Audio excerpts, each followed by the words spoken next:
네, 안녕하십니까. 박덕흠 의원입니다. 오늘 충청북도만 배제한 농어촌 기본소득 지역 안배는 반드시 보장되어야 한다는 말씀을 드립니다. 존경하는 국민 여러분, 안녕하십니까. 충청북도 보은옥천 영동 괴산 국회의원 박덕흠입니다. 농어촌 인구 소멸 지역에 해당하는 충청북도 국회의원과 기초 지자체 단체장들은 매우 실망스럽고 안타까운 마음으로 이 자리에 섰습니다. 이재명 정부가 추진하는 농어촌 기본소득 사업에서 우리 충청북도가 광역시를 제외한 8개 도 가운데 유일하게 한 곳도 선정되지 못하면서 충북도 도민들은 이재명 정부가 충청북도를 홀대하는 건 아닌지 강한 이구심을 갖고 있고 또 분노하고 있습니다. 이재명 정부는 인구 감소와 고령화로 위기에 처한 농어촌 인구 소멸 지역 주민들에게 월 15만 원씩 지역사랑 상품권을 지급하는 시범 사업을 2년간 진행할 예정입니다. 주민들에게 단순히 일정 소득을 지급하는 것을 넘어 많은 사람들이 농어촌을 떠나는 환경에서도 지역을 지켜온 주민들의 기여를 인정을 하고 소비를 통해서 지역 경제를 활성화하기 위해서입니다. 정부가 인구 소멸 지역의 농촌을 살리기 위해 새롭게 시작하는 정책 시도에 깊이 공감을 하고 뜻을 함께 하기 위해서 충청북도 농어촌 인구 소멸 지역 괴산, 단양, 보은, 영동, 옥천 5개 군 모두가 시범사업에 지원을 했습니다. 그만큼 충청북도 인구 소멸 지역은 정부의 새로운 정책 실험에 함께 하고자 하는 의지가 매우 강했습니다. 그러나 결과는 유일하게 충청북도만 한 곳도 선정되지 못한 결과를 통보받았습니다.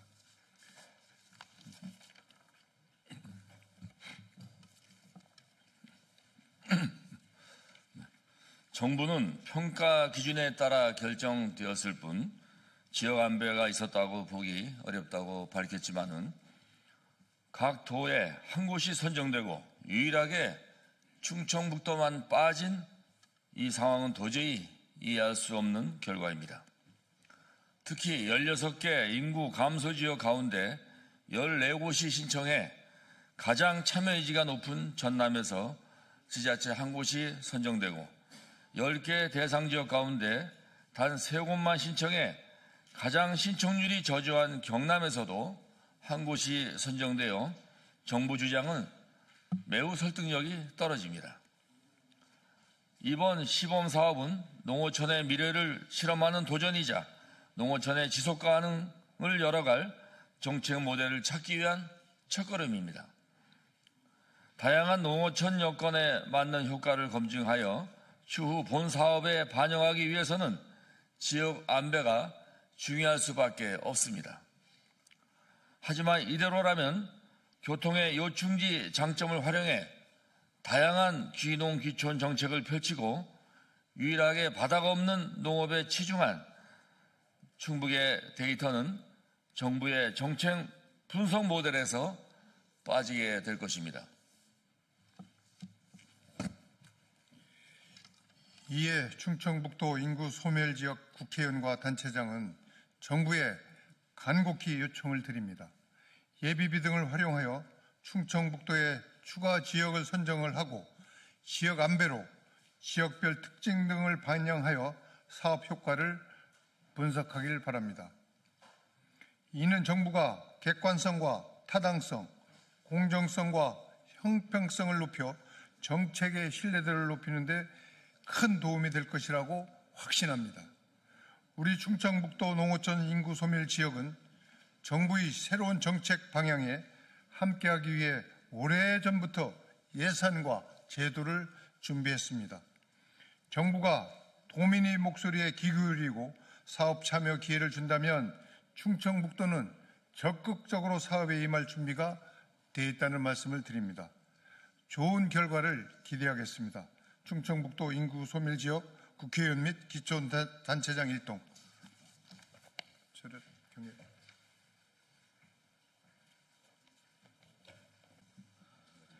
예, 준비된 시간이 조금 지났습니다. 빠르게 진행하고 마치도록 하겠습니다. 오늘 기자회견은 해고 선발전 노동자의 긴급 생활 실태조사 결과 발표 및 한전을 상대로 한 불법 파견 선발전 노동자 직접 고용 촉구하는 기자회견입니다. 오늘 기자회견 사회를 맡은 저는 기후에너지 환경노동위원회 소속으로 활동하고 있는 인천 서구을 국회의원 이용호입니다. 네, 오늘 기자회견 참석자 먼저 소개해드리겠습니다. 민주노총 공공운수노조의 강성규 부위원장님 오셨습니다. 박준선 공공기관사업국장님 오셨습니다. 예, 같은 노조의 발전노조 재용순 위원장님 오셨습니다. 발전노조 도서전력지부 최대봉 지부장님 오셨습니다. 신용철 부지부장님 오셨습니다. 음현석 기획부장님 오셨습니다. 박시영 대의원님 오셨습니다. 문영구 조합원님 오셨습니다. 전덕일 조합원님도 오셨습니다. 예, 오늘 한국전력공사 한전이 저지른 불법 파견과 집단 해고의 문제점을 지적하고자 기자회견을 열게 되었습니다. 발전노조 도서전력지부 노동자들은 동해 울릉도부터 서해 최북단 백령도까지 외딴섬 지역에서 발전소를 돌려 섬 지역 주민들에게 전기를 공급하는 일을 수십 년 동안 해왔습니다. 이분들은 한전 퇴직자들이 만든 한전의 위탁업체 소속으로 거의 30년간 간접 고용 상태였습니다. 그러나 한전으로부터 구체적인 업무 지휘와 감독을 받으며 사실상 한전의 도서지역 업무를 도맡아 수행하는 역할을 했습니다. 불법 파견의 소지가 매우 컸기에 노동조합은 근로자지위 확인 소송에 들어갔고 2023년 6월 법원은 한전의 업무 위탁이 위장도급 즉 불법 파견이며 직접 고용해야 한다라는 판결을 선고했습니다. 오랜 기간 불법 파견 상태였기에 옛 파견법의 적용을 받아 상당수는 고용 의무 대상자가 아닌 고용 간주 즉 이미 한전의 직원이라는 선언을 법원이 한 것입니다. 그러나 한전 측은 법원의 판결을 이행하지 않았고 항소심을 이어갔습니다. 그리고 한전 MCS라는 자회사로 전적을 요구하였으며 이를 거부한 노동자들 184명을 무려 184명입니다. 작년 8월 집단 정리해고를 했습니다. 1년이 지난 지금 노동자들의 삶은 너무도 피폐해졌습니다. 지난 4월에는 해고 노동자 한 분이 세상을 등졌습니다. 조합원들은 모두 극도의 경제적 어려움에 빠졌고 건강 상태는 이루 말할 수 없을 정도로 악화되고 있습니다. 해고 노동자들의 이러한 실태를 본 의원과 공공운수노조 발전노조와 함께 조사해서 오늘 발표하게 되었습니다. 공공부문은 흔히 모범적 사용자가 되어야 한다라고 합니다.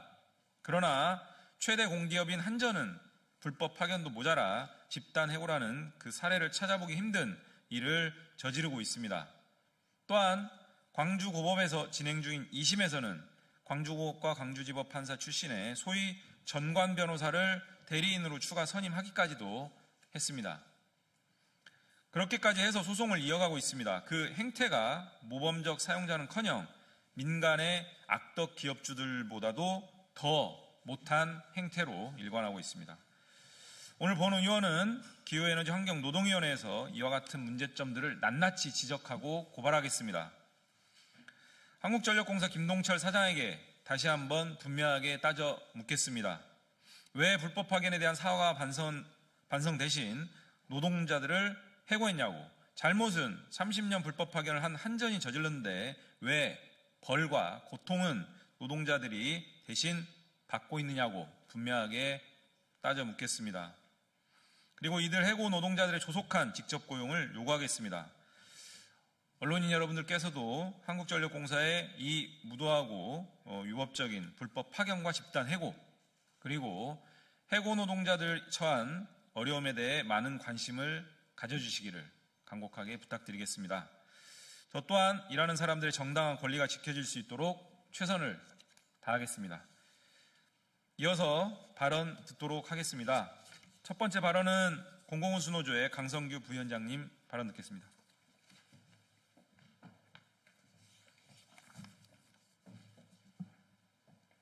예, 안녕하십니까. 공공운수노조 부위원장 강성규입니다.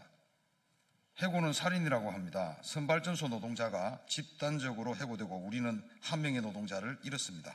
그런데 선발전소에서 해고된 노동자들이 공공기관인 한국전력의 사업장이라는 점입니다. 한국전력은 근로자 지위 확인 소송에서 패소하자 작년 8월에 근로자 지위 확인 소송에서 승소한 노동자를 전원 해고했습니다. 해고의 이유는 한전의 자회사인 한전 MCS로의 정규직 전환을 시켜주겠다. 그런데 근로자 지위 확인 소송을 치화, 부재소 확약서를 쓸 것을 요구했습니다.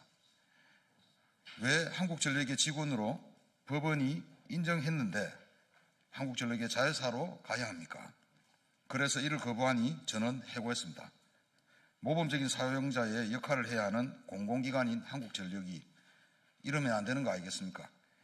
오늘 기자회견을 하는 이유는 정말 참담합니다. 해고된 조합원들을 대상으로 실태조사를 한 결과 해고되기 전보다 수입이 23.1% 줄어들어 생계가 막막한 상황입니다. PTSD가 의심되는 조합원 수가 30%에 이릅니다. 한국전력은 더 이상 선발전소를 운영했던 자신들의 직원의 고통에 눈을 감아서는 안 됩니다.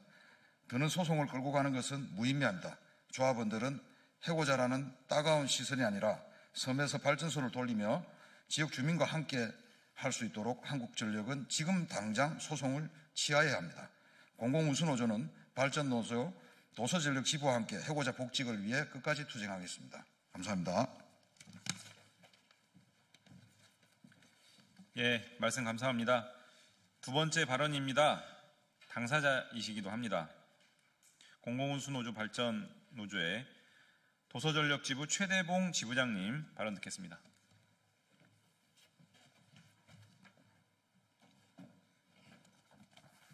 예, 저는 제 발언을 생략하고 이번 실태조사 요약분을 발표하도록 하겠습니다. 첫 번째로 도서전력을 위해 17년간 일한 47세 노동자 무너지다. 전체 모집단의 대부분이 응답한 설문에서 평균 연령 47세, 도서전력 경력 17년으로 나타나 평균적으로 그의 첫 직장이 도서전력이었고 도서전력에서 모든 걸 바쳤지만 명예로운 퇴직이 아니라 사유 없이 해고되는 어처구니 없는 상황에 빠져 있습니다. 두 번째로 고향이자 일터였던 도서지역에 가족을 남기고 떠날 수밖에 없는 처지입니다. 도서지역 발전 노동자들은 지역 특성상 접근성이 떨어지기 때문에 나고 자란 곳 출신들이 자신의 지역에서 업무를 수행하는 특성을 보인다. 응답자들 중 4분의 3이 해당 지역 출신인 것으로 나타났다. 이는 지역 밀착도, 인간관계가 크게 작용할 가능성을 의미한다. 약 70%는 혼인 상태인 것으로 나타났다. 대부분 부양가족이 있었고 2, 3명의 응답자가 가장 많았다.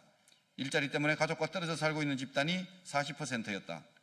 고향을 떠나 타지에서 살고 있는 집단은 그렇지 않은 집단에 비해 소득은 다소 높았지만 가족관계가 나빠졌고 음주, 흡연 등 생활 습관도 나빠진 것으로 나타났다. 세 번째, 해고 이후 일은 없고 소득은 나락, 빚은 늘고 소비는 졸라매고 해고 이후 일은 만근의 평균 35.6%의 수준에 이루어지고 있었다. 특히 35%는 전혀 일을 하지 못하고 있는 것으로 나타났다. 일을 하는 경우도 일용직 노동, 짧은 계약직 노동을 수행했던 것으로 나타났다. 일을 제대로 하고 있는 경우는 6%에 불과했다. 해고 이후 귀하의 소득은 해고 전의 평균 23.1%로 나타나 해고 전 소득이 4분의 1 토막 난 것으로 나타났다. 약 60%에서 해고 전보다 빚이 늘었다고 응답했다. 평균 54.7%의 빚 증가가 있었던 것으로 나타났다. 해고 이후 자산 처분, 적금 통장 해약, 부동산 매각 등도 약 70%에서 경험한 것으로 나타났다. 해고 이후 생활비 감소는 평균 51.2%로 나타나 소비를 반으로 줄인 것으로 나타났다. 가장 많이 줄인 생활비의 영역은 식대였고 다음으로 문화생활비로 나타났다. 식대는 외식 비용이 포함되었을 가능성이 높지만 만약 식재료 자체를 줄였다면 가장 마지막에 줄여야 하는 비용을 가장 먼저 줄였다는 의미다. 문화생활비까지 고려하면 생활의 질이 크게 떨어졌다고 볼 수 있다. 네 번째, 모든 관계는 악화. 해고는 여러 가지 이유로 사람을 위축시킨다. 일을 하지 못한다는 것, 소득이 없다는 것이 그것이다. 이는 주변의 시선에도 영향을 주게 된다. 해고 이후 모든 관계가 나빠졌다. 가장 나빠진 관계는 배우자 또는 연인으로 가장 친밀도가 높은 관계에서 가장 관계가 나빠진 것으로 나타났다. 금융거래 불이익 또한 크게 심각한 것으로 나타났다. 직장이 안정적이지 않다 보니 금융권에서 채권을 회수하거나 대출을 받을 수 있는 가능성이 낮아졌다는 의미이다. 다섯 번째, 결과적으로 극도로 나빠진 건강, 생활 습관이 모두 나빠졌다. 크게 증가한 능력은 불규칙한 생활로 나타났고 다음이 사람을 만나지 않음, 운동이나 취미생활 등을 안 함 순으로 드러났다. 삶에서의 소외가 발생하고 있는 것으로 확인되었다. PTSD 정상조사 결과 응답자의 30%가 PTSD로 의심되는 결과가 나타났다.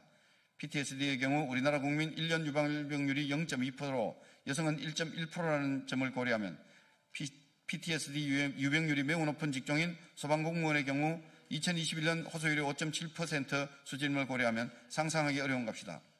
불면증으로 정신건강의학과의 상담이 필요한 집단은 무려 50%에 이르는 것으로 나타났다.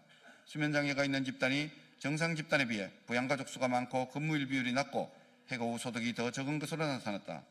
또한 배우자 관계, 지역주민 관계, 친구 관계가 더 나빠졌고 금융거래 불이익도 더 심각한 것으로 나타났다. 음주, 흡연, 불규칙한 생활, 사람 안 만나고 운동 안 하고 취미 없어진 비율이 더 높은 것으로 나타났다. 빚이 증가했다는 응답도 크게 높았다. 조사 결과 응답자의 4분의 3은 알코올 의존성이 있는 것으로 파악되었다. 우울의 수준도 매우 심각한 것으로 나타났다. 무려 60%가 전문적인 치료가 필요한 집단으로 드러났다. 우울이 있는 집단이 정식 집단에 비해 부양가족 수가 많고 근무일이 적고 해고 후 소득이 적으며 빚 증가 규모가 더 큰 것으로 나타났다. 모든 인간관계가 나빠졌으며 금융거래 불이익도 더 크게 겪고 있는 것으로 나타났다. 음주, 흡연, 불규칙한 생활, 사람 안 만나기 등에서 해고 후 더 많은 경험을 하고 있는 것으로 나타났다. 불안장애 조사 결과 약 10%에서 불안장애를 겪고 있는 것으로 추정되었고 이 응답자들은 병원 진료가 필요하다. 이상입니다. 저의 지부장의 발언은 이것으로 대신하고 생략하도록 하겠습니다.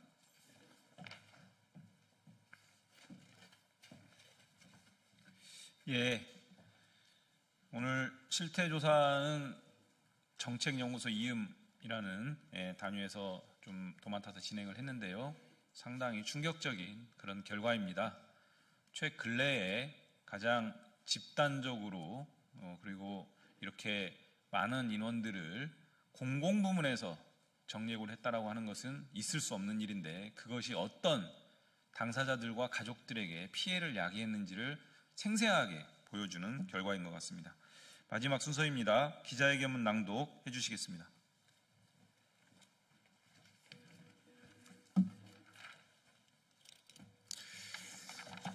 네, 발전노조위원회 정순입니다.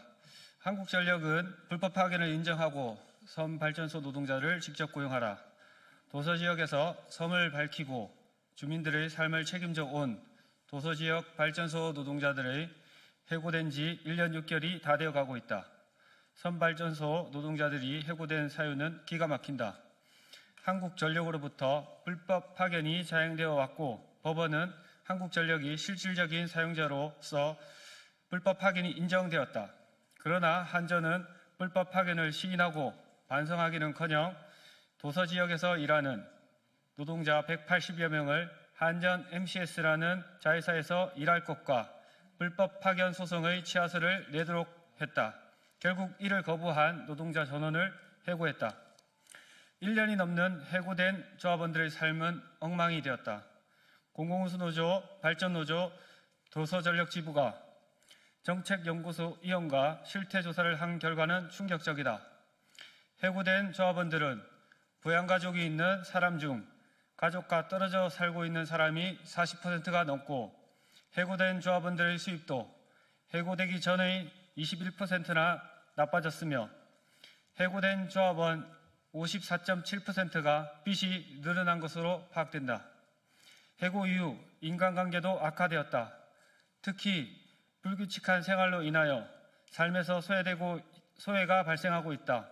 PTSD 증상조사 결과 응답자 중 약 30%가 PTSD에 의심되는 결과에 나타났다. 집단해고가 노동자들에게 적신호를 보낸 것이다.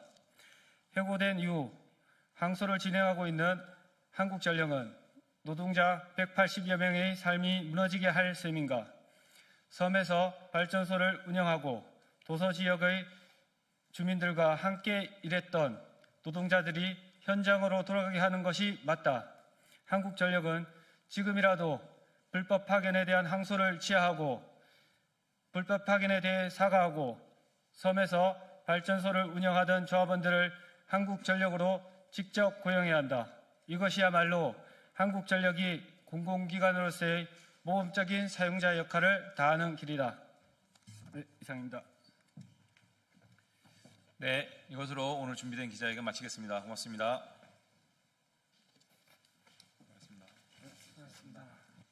인사드리겠습니다.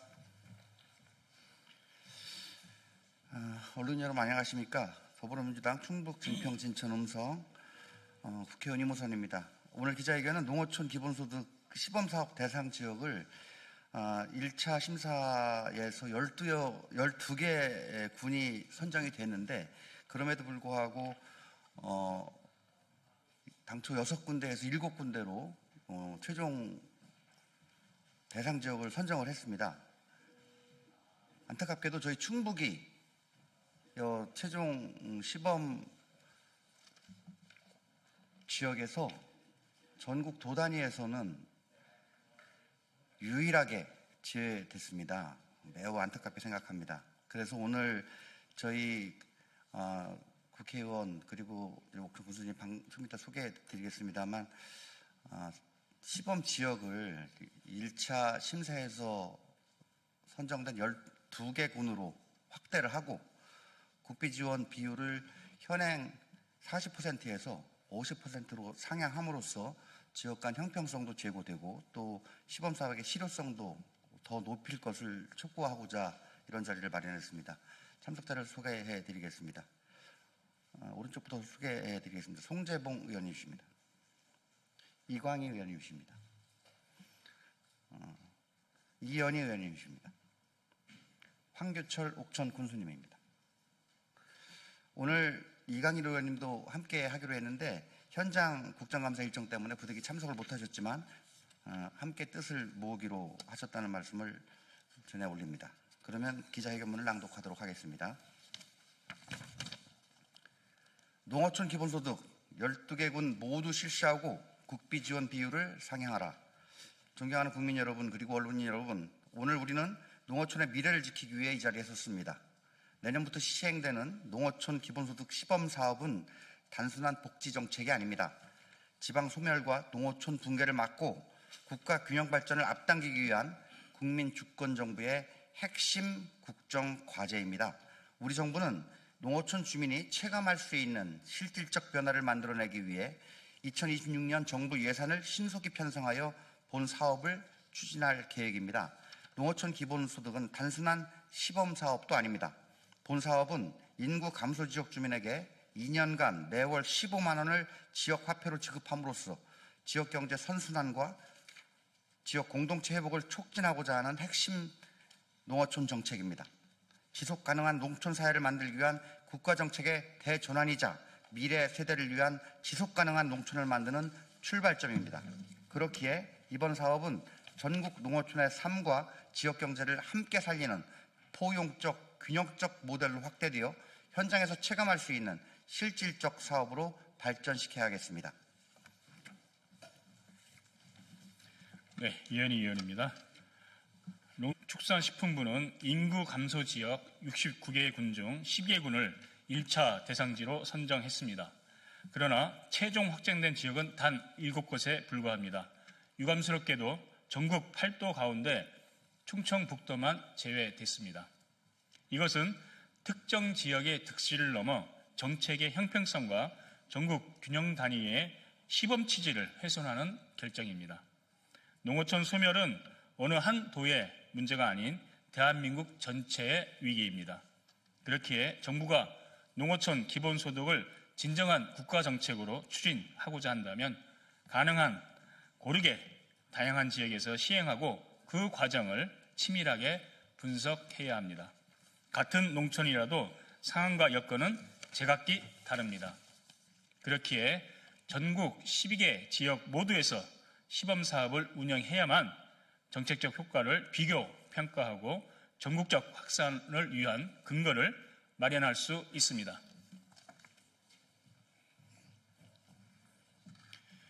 현재 제외된 충북 옥천을 비롯해 전남 곡성, 전북 장수 진안, 경북 봉화 등은 모두 인구 감소와 고령화로 인한 공동체 해체의 위기 속에 놓여 있습니다. 이 지역들은 1차 심사에서 선정될 만큼 사업 역량과 준비도가 충분히 검증된 지역입니다. 따라서 이들 지역이 빠진 채 시범 사업이 진행되는 것은 국가균형 발전의 목적에서 벗어나는 조치입니다. 이에 더불어민주당 충청북도 국회의원 1동은 정부에 다음 3가지를 강력히 요청드립니다. 첫째, 농어촌 기본소득 시범사업을 12개 군 모두로 전면 확대하십시오. 둘째, 국비 지원 비율을 현행 40%에서 최소 50% 이상으로 상향하여 지방 재정 부담을 완화하십시오. 셋째, 시범사업의 신속한 집행 일정과 본사업 전환 단계별 추진 계획을 조속히 제시하십시오. 농식품부와 예산당국은 전국 12개 지역에 대한 추가 재정 대책을 마련하여 이번 사업이 시범사업으로서의 본연의 역할을 충실히 수행할 수 있도록 해주시기 바랍니다. 균형 있고 실질적인 시범 실시와 정책 분석을 통해 농어촌 기본소득 사업을 전국의 인구 소멸 지역을 살리는 훌륭한 정책으로 만들어야 합니다. 그렇게 해야만 시범 사업의 취지가 살고 농어민이 체감할 수 있는 지역 경제와 공동체 회복의 효과를 극대화할 수 있습니다. 지방 소멸은 특정 지역의 문제가 아닙니다.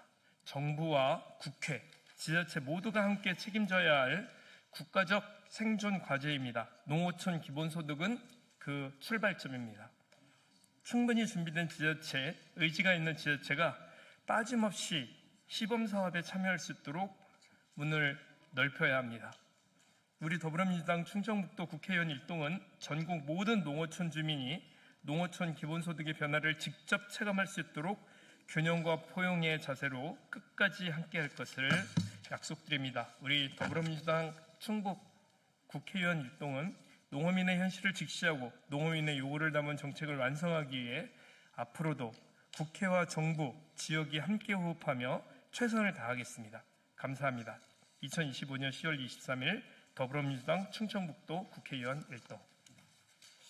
기자회견을 마무리하기 전에 이 자리에 우리 5만 5천 군민과 165만 충북도민의 간절한 마음을 안고 어렵게 이 자리에 황교철 옥천 군수님이 오셨습니다. 이번 시범 실시 지역 1차 대상지에 선정됐음에도 2차 최종 선정 과정에서 우리 충북이 시범 사업 단위에서 빠진 그 안타까운 마음을 우리 이 자리에서 언론인 여러분과 국민 여러분께 한 말씀 드리고자 합니다. 옥천 군수님 모셔서 반드시 이번 최종 선정된 7개 군 외에 추가로 우리 옥천 군이 그리고 우리 충북의 이런 도민들의 마음이 반드시 담겨서 다시금 시범 지역으로 선정될 수 있도록 해 주십사 하는 마음을 전해드리도록 하겠습니다. 황교철 옥천 군수님이십니다. 네, 안녕하세요. 1차 관문 12개 지역에는 포함되는데 2차 관문에서 탈락한 충북 옥천군수 황교철입니다. 저희 옥천군은 국토의 중심에 있습니다. 남한의 백곡에 위치하는 백곡마을이 있어서 백곡마을을 축제도 하고 또 대청댐 상류 지역이라 전체 면적의 83.6%가 규제 지역입니다. 그래서 균형 발전 차원에서도 우리 옥천군이 꼭 선정되어야 하고 또 두 번째는 우리 옥천군은 이 준비가 잘 된 지자체입니다. 이번에 이재명 정부에서 시행하고 있는 소비 쿠폰 제도도 충북에서 발급 실적도 1위, 또 소비도 1위입니다. 또 금년도에 국비가 단 1원도 편성되지 않았음에도 65억 원의 순수 군비를 편성해서 지역사랑 상품권 제도를 잘 운영하고 있는 지자체 중에 하나입니다. 또한 중요한 것은 시범사업에 선정되면 가장 중요한 건 소비입니다. 우리 군단위 지역은 읍은 소비처가 꽤 많이 있지만은 면 단위는 소비처가 거의 없는 실정입니다. 그러함에도 우리 옥천군은 사회적 경제 조직이 가장 잘 조직되어 있는 지자체 중에 하나입니다.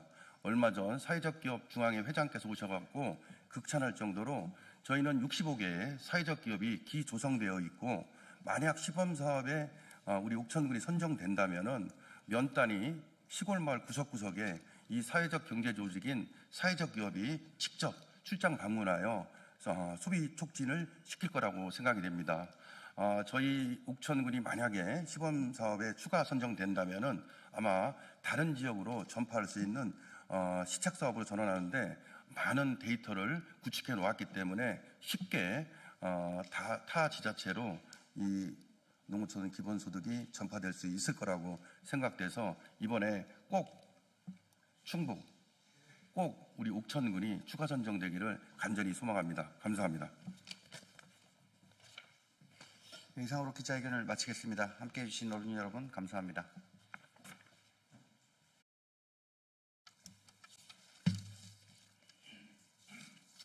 네, 안녕하십니까. 진보당 국회의원 전정덕입니다. 오늘 저는 우리 성남 시민들과 함께 이 자리에 서 있습니다. 그럼 지금부터 성남시 의료원 파괴 공작, 이준석, 이기인 분열정치 규탄, 진보당 기자회견을 시작하도록 하겠습니다. 오늘 참석해 주신 분들 먼저 소개해 드리겠습니다. 성남시 의료원 이탁 운영 반대 및 정상화 시민공동대책위원회 공동대표이신 장지아 대표님 오셨습니다. 네, 성남시 의료원 전 이사이신 신옥희 이사님 오셨습니다. 진보당 성남시 중원구 공동위원장이신 김병조 위원장님 오셨습니다. 예, 그 외에도 우리 서양수 성남여성회 회장님, 이은정 분당여성회 회장님, 그리고 백승우 성남시민 함께 하셨는데 지금 밖에 계신 것 같습니다. 성남시 의료원은 시민들이 직접 만든 공공병원입니다. 우리 시민들의 땀과 눈물로 만든 성남시 의료원을 개혁신당 이준석 대표 등이 악의적 정치 공세로 폄훼하고 있습니다. 성남시 의료원은 22년 전 인하병원 폐업에 따르는 성남 수정구 중원구 원도심 의료공백 사태를 막기 위해 성남 시민 20만 명이 서명하고 3만 명이 넘는 주민 발의를 통해 조례로 만들어진 공공병원입니다. 2020년 7월 개원 이후 안정적 체계를 갖추기도 전에 코로나 전담병원을 맡게 되었고 어려움 속에서도 그 역할을 성실히 수행해 왔습니다. 코로나 엔데믹 이후에는 코로나 전담병원이었던 성남시 의료원은 경영의 어려움에 직면하게 되었고 그 와중에 손실보상금이나 회복지원금도 없이 운영해 왔습니다. 또한 국민의힘 소속 신상진 시장이 민간이탁을 추진하고 병원장을 20개월 넘게 공석으로 두는 등 병원 정상화에 아주 소극적으로 임했음에도 불구하고 이중결을 겪고 있으면서 병원을 운영해 오고 있었습니다. 이런 와중에 개혁신당 이준석 대표 등은 공공병원에 대한 지원은커녕 악의적 정치 공세로 시민 갈등과 분열을 부추기며 성남시 의료원을 폄훼하고 있어 이를 규탄하며 성남시 의료원의 설립 과정 설명과 진실을 알리기 위해 기자회견을 개최하게 되었습니다. 그럼 발언을 듣도록 하겠습니다. 첫 번째 발언은 성남시 의료원 이탁 운영 반대 및 정상화 시민공동대책위원회 공동대표이신 장지아 대표님 발언 듣고요. 이어서 성남시 의료원 전 이사이신 신옥희 이사님 발언, 그리고 이어서 진보당 성남시 중원구 공동위원장인 김병조 위원장님 발언 이후에 기자회견 낭독 순으로 진행하도록 하겠습니다. 먼저 장지아 공동대표님 발언 듣도록 하겠습니다.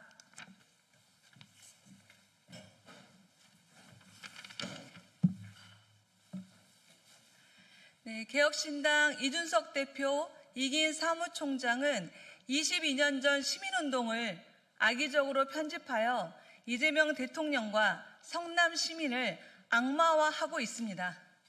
정말 정치할 자격도 없다고 생각하고 성남 시민들 앞에 당장 사과하고 정계를 떠나십시오. 대선 때부터 알아봤습니다. 뜬금없이 이준석 후보가 성남시 의료원에 방문하더니 정신과 폐쇄병동으로 쓰려고 비워둔 곳에 가서 사진을 찍고 병원의 실상을 날조하더니 당시 이재명 후보와 성남 시민을 공격했습니다. 그러더니 이제는 이기인 사무총장, 성남 출신인데요.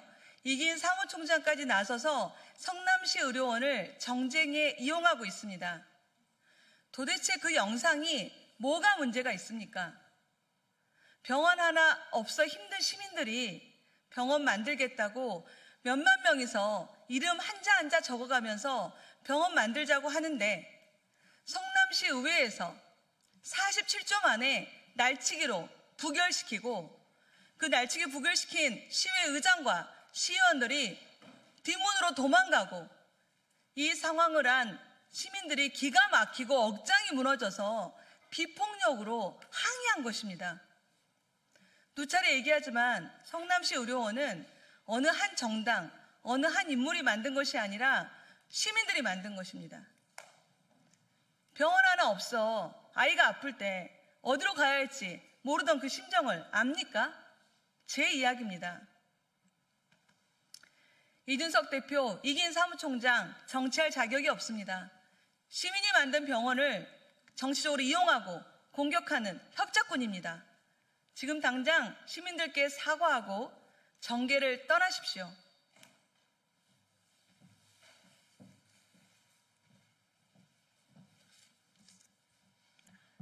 네, 저는 오늘 성남시 의료원 시민이사로 활동했던 이사의 역할을 가지고 이 자리에 섰습니다. 사실 성남시 주민들은 다 아는 이야기입니다만 2003년 성남시에서 가장 규모가 큰 종합병원인 인하병원과 성남병원이 적자를 이유로 하루아침에 문을 닫고 인구 50만의 본시가지 시민들은 응급 상황에서 찾아갈 수 있는 병원이 하나가 없는 상황이었습니다. 그때 우리에게 필요한 병원, 우리가 직접 만들어 보자고 시민들이 나서서 20여 년 만에 만들어진 병원이 바로 성남시 의료원입니다. 응급 상황에서 아이를 업고 뛰었던 부모들이, 몸이 불편한 어르신들이 한겨울 손이 얼어붙어 써지지도 않는 볼펜을 눌러가며 주민등록번호 한 자리 한 자리 끝까지 적어서 만들었던 그 기억이 지금도 생생합니다. 당시 원도심 주민 절반에 가까운 20만 명이 공공병원을 만들어야 한다는 서명에 참여했고 2만 명에 달하는 주민조례 서명을 2번이나 성사시켜 만들어낸 병원이니만큼 당시 성남 시민들의 시립병원 설립 의지가 얼마나 대단했는지 알 수 있으실 겁니다. 성남시 의료원은 어느 한두 명이 만든 병원이 아닙니다. 성남시 의료원엔 인하병원 노동자들의 땀과 눈물이 담겨 있습니다. 성남시 의료원엔 돈이 없어서 제대로 치료받지 못해 피눈물을 흘려야 했던 서민들의 서름이 담겨 있습니다. 성남시 의료원엔 수십만 명 주민들이 건강하게 살고 싶은 간절한 소망이 담겨 있습니다. 당신들이 정치적 먹잇감으로 이용해도 되는 그런 곳이 아니란 말입니다. 더 이상 성남 시민의 치열한 삶의 역사가 담겨 있는 성남시 의료원을 왜곡시키고 이용하지 마십시오.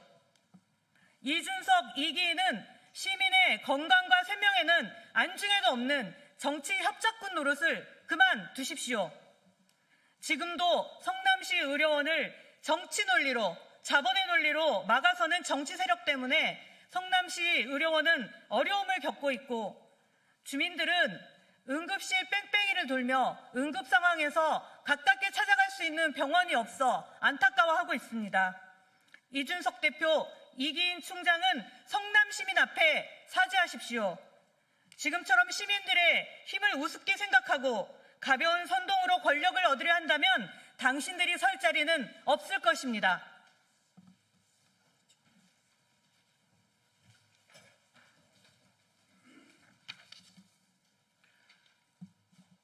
네, 진보당 성남시 지역위원회 공동위원장 김병조입니다. 개혁신당 이준석 대표, 이기인 사무총장은 보건의료 노동자들을 다시 한번 길거리로 나앉게 할 생각이십니까? 당장 정계를 은퇴하십시오. 성남시 의료원을 만들기 위한 노동자들의 정당한 시민권 행사를 폭력으로 왜곡하는 개혁신당 이준석 대표, 이기인 사무총장은 당장 정계 은퇴해야 합니다. 성남시 의료원을 만든 것은 이재명 대통령이 아니라 인하병원 성남병원 폐업으로 길거리에 나앉은 보건의료 노동자들이었습니다. 보건의료 노동자 100여 명이 일자리를 잃었음에도 성남 시민의 건강권과 공공의료를 실현하기 위해 기금 100만 원씩을 모아 나서 만든 병원이 바로 성남시 의료원입니다. 당시 상황은 국민의힘의 전신인 한나라당이 장악한 시의회가 주민발의 조례를 날치기로 부결시켜 노동자들이 적극 항의하는 과정에서 발생한 정당한 시민권의 행사였습니다.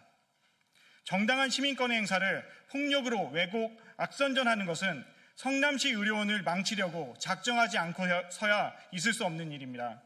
다시 한번 성남시 의료원을 만들기 위한 노동자들의 정당한 시민권 행사를 폭력으로 왜곡하는 이준석 대표, 이기인 사무총장은 당장 정계 은퇴하십시오.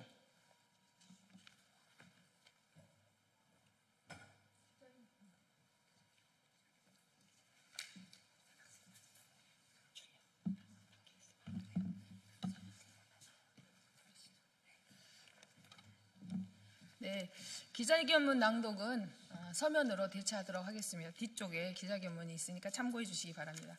그럼 이상으로 기자회견 모두 마치도록 하겠습니다. 고맙습니다. 진보당 부대변인 김도연입니다. 오전 브리핑 시작하겠습니다. 총 2건입니다. 국민의힘은 콘돔 사용을 제약시하는 겁니까? 어제 진행된 국회 교육위원회 국정감사에서 콘돔을 성인용품이라 칭하며 청소년이 사용하면 죄 짓는 일이 되는 것처럼 표현되었습니다.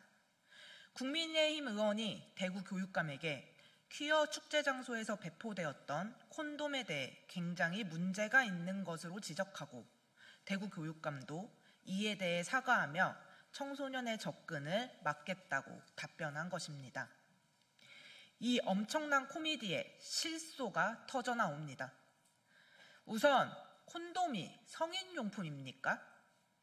콘돔은 정확하게 의료기기입니다.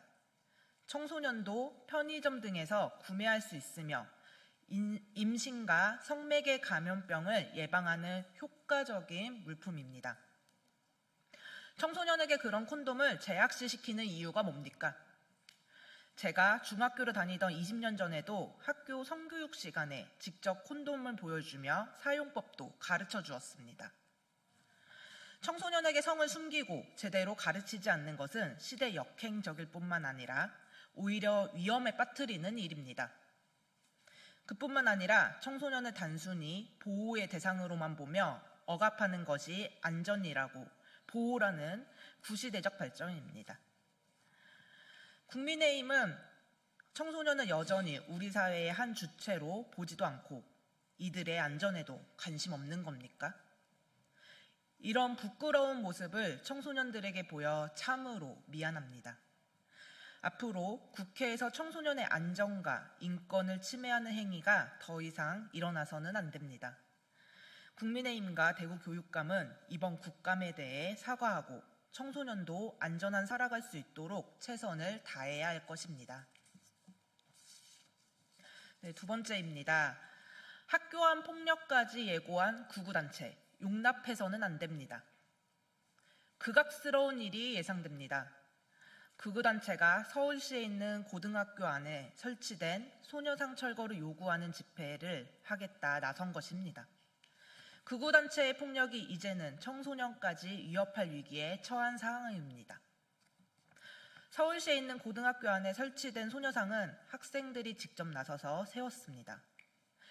일본군 위안부에 대한 가슴 아픈 역사를 잊지 않겠다는 소중한 마음으로 만들어낸 결과물입니다. 이런 소녀상과 학교가 극우단체의 난동에 폭력과 혐오로 뒤덮일까 참으로 우려됩니다. 다음 주로 예정된 극우단체의 집회에 학교 안팎에서 두려움을 떨고 있을 학생, 교사, 주민들의 모습이 아른거립니다. 학교는 민주주의와 인권, 역사를 두루 배우는 교육 공간입니다. 이러한 공간까지 극우가 침투하게 두어서는 안 됩니다. 청소년에게까지 뻗치는 극우의 폭력을 용납한다면 서부지법 폭력 사태와 같은 일이 계속해서 일어날 것입니다. 경찰은 단순히 수능날과 예비 소집일의 집회금지 통보를 정도로만 대응을 그쳐서는 안 됩니다. 서울시, 서울시 교육청, 서울시경 모두가 나서서 학생과 주민들의 안전을 위해 만전을 기해야 할 것입니다. 이상입니다. 예. 사용자의 노조활동 불법기획 규탄, 부당 노동행위 근절을 위한 기자회견을 시작하도록 하겠습니다. 먼저 참석자 소개해드리겠습니다. 민주노총 이태환 수석 부위원장님 참석하셨습니다. 금속노조 박상만 부위원장님 참석하셨습니다. 김유철 금속노조 하나오션 지회장님 참석하셨습니다. 임종린 하섬식품노조 파리바게뜨 지회장님 참석하셨습니다. 최유경 파리바게뜨 지회 수석 부지회장님 함께 하셨습니다.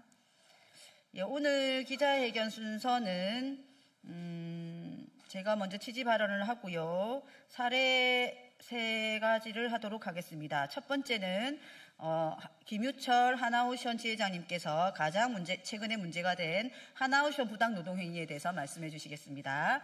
두 번째 현장 사례는 임종린 하섬식품노조 파리바게뜨 지회장님께서 말씀하도록 하겠습니다. 세 번째 현장 사례는 포스코 부당 노동행위에 대해 금속노조 박상만 부위원장님께서 해주시겠습니다. 마지막 기자회견문 낭독을 민주노총 이태환 수석 부위원장님께서 하시겠습니다. 예, 각 발언 중간에 소개 없이 이어가도록 하겠습니다.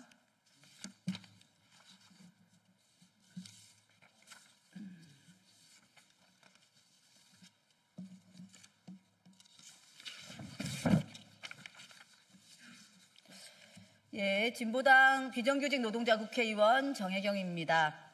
부당 노동행위는 헌정 질서를 파괴하는 범죄 행위입니다. 오늘 기자회견 개최는 이를 국민들에게 보다 분명하게 알리고 범정부 차원에서 적극적인 개선을 경주할 것을 촉구하기 위해서입니다. 대한민국 헌법이 보장하는 노동 3권은 일하는 국민 모두에게 주어진 보편적 기본권이기 때문입니다. 국민 기본권을 불법적으로 침해하는 행위는 헌법을 유린하는 것으로 내란 행위입니다. 이번 국정감사에서 드러난 하나오션의 조직적인 부당 노동 행위도 헌법 질서를 부정하고 민주주의 기초를 흔드는 중대한 범죄 행위입니다. 하나오션이 윤석열과 손잡고 조선소 하청 노동자들을 탄압한 행위도 국민의 기본권을 불법적으로 침해한 헌정질서 파괴이자 내란 행위를 하였다는 사실을 우리는 잊어서는 안 됩니다. 김영훈 노동부 장관이 하나오션에 대한 수사 필요성을 검토하겠다고 밝혔지만 대기업의 이런 불법 행위는 어제 오늘의 일이 아닙니다. 재벌 대기업들의 부당 노동 행위를 개별 사건으로 각각 다루어서는 안 됩니다. 정부는 헌법 수호 의지를 분명히 하고 국민 기본권을 지켜내겠다는 결단으로 재벌 대기업의 강범위하고 반복적인 부당 노동 행위 근절 방침을 선언해야 합니다. 그 위에서야 비로소 정부의 노동 정책과 노정 대화는 국민의 신뢰를 얻을 수 있을 것입니다. 우리는 오늘 기자회견을 통해 만연해 있는 부당 노동 행위에 대한 우리의 입장을 밝히고 정부의 단호한 대응을 촉구하고자 합니다. 기자 여러분의 많은 관심과 보도를 요청드립니다. 저 역시 진보당 국회의원으로서 부당 노동 행위와 같은 헌정 질서 파괴 범죄를 엄단할 수 있는 법령 정비에 앞장서도록 하겠습니다. 정부가 헌법 수호 의지를 명확히 밝히도록 끝까지 요구해 나가겠습니다. 이상입니다.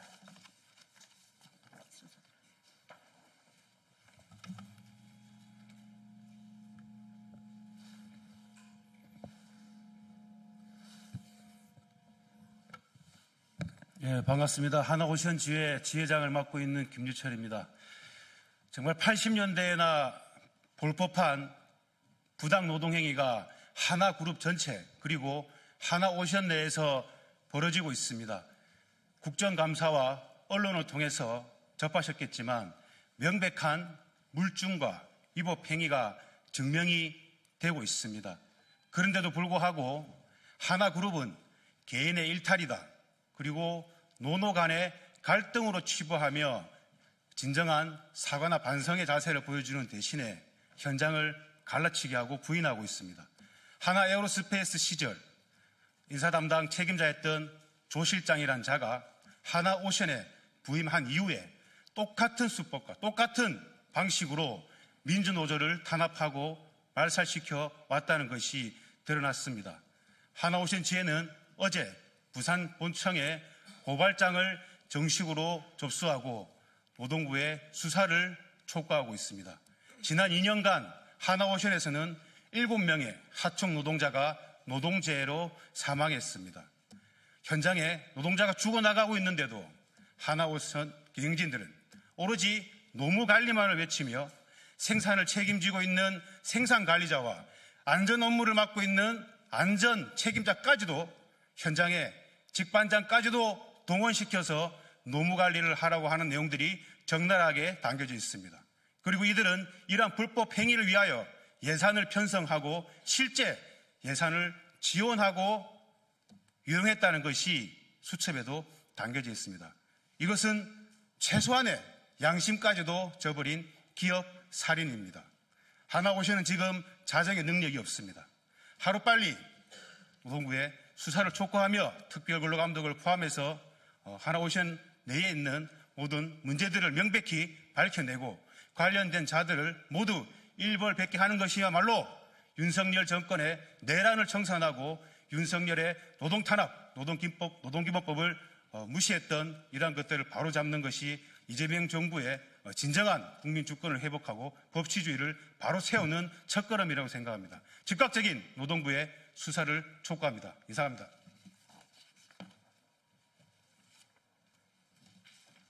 예, 안녕하십니까. 화섬식품노조 파리바게뜨 지회 지회장 임종린입니다. 폭로된 하나오션의 내부 자료를 보며 새삼 자본은 똑같구나 생각했습니다. 부당노동행위로 대표이사와 회장이 구속되었습니다. 빵 만드는 사람들 사람 대접 좀 받아보자고 8년 전 노동조합을 시작하면서 원했던 결론은 아니었습니다. 허영인 회장이 구속 체포되었을 때 마냥 기쁘지만은 않았습니다. 허영인 회장이 구속되고 어떤 판결을 받든 우리가 받은 피해가 없던 일이 되지는 않기 때문입니다.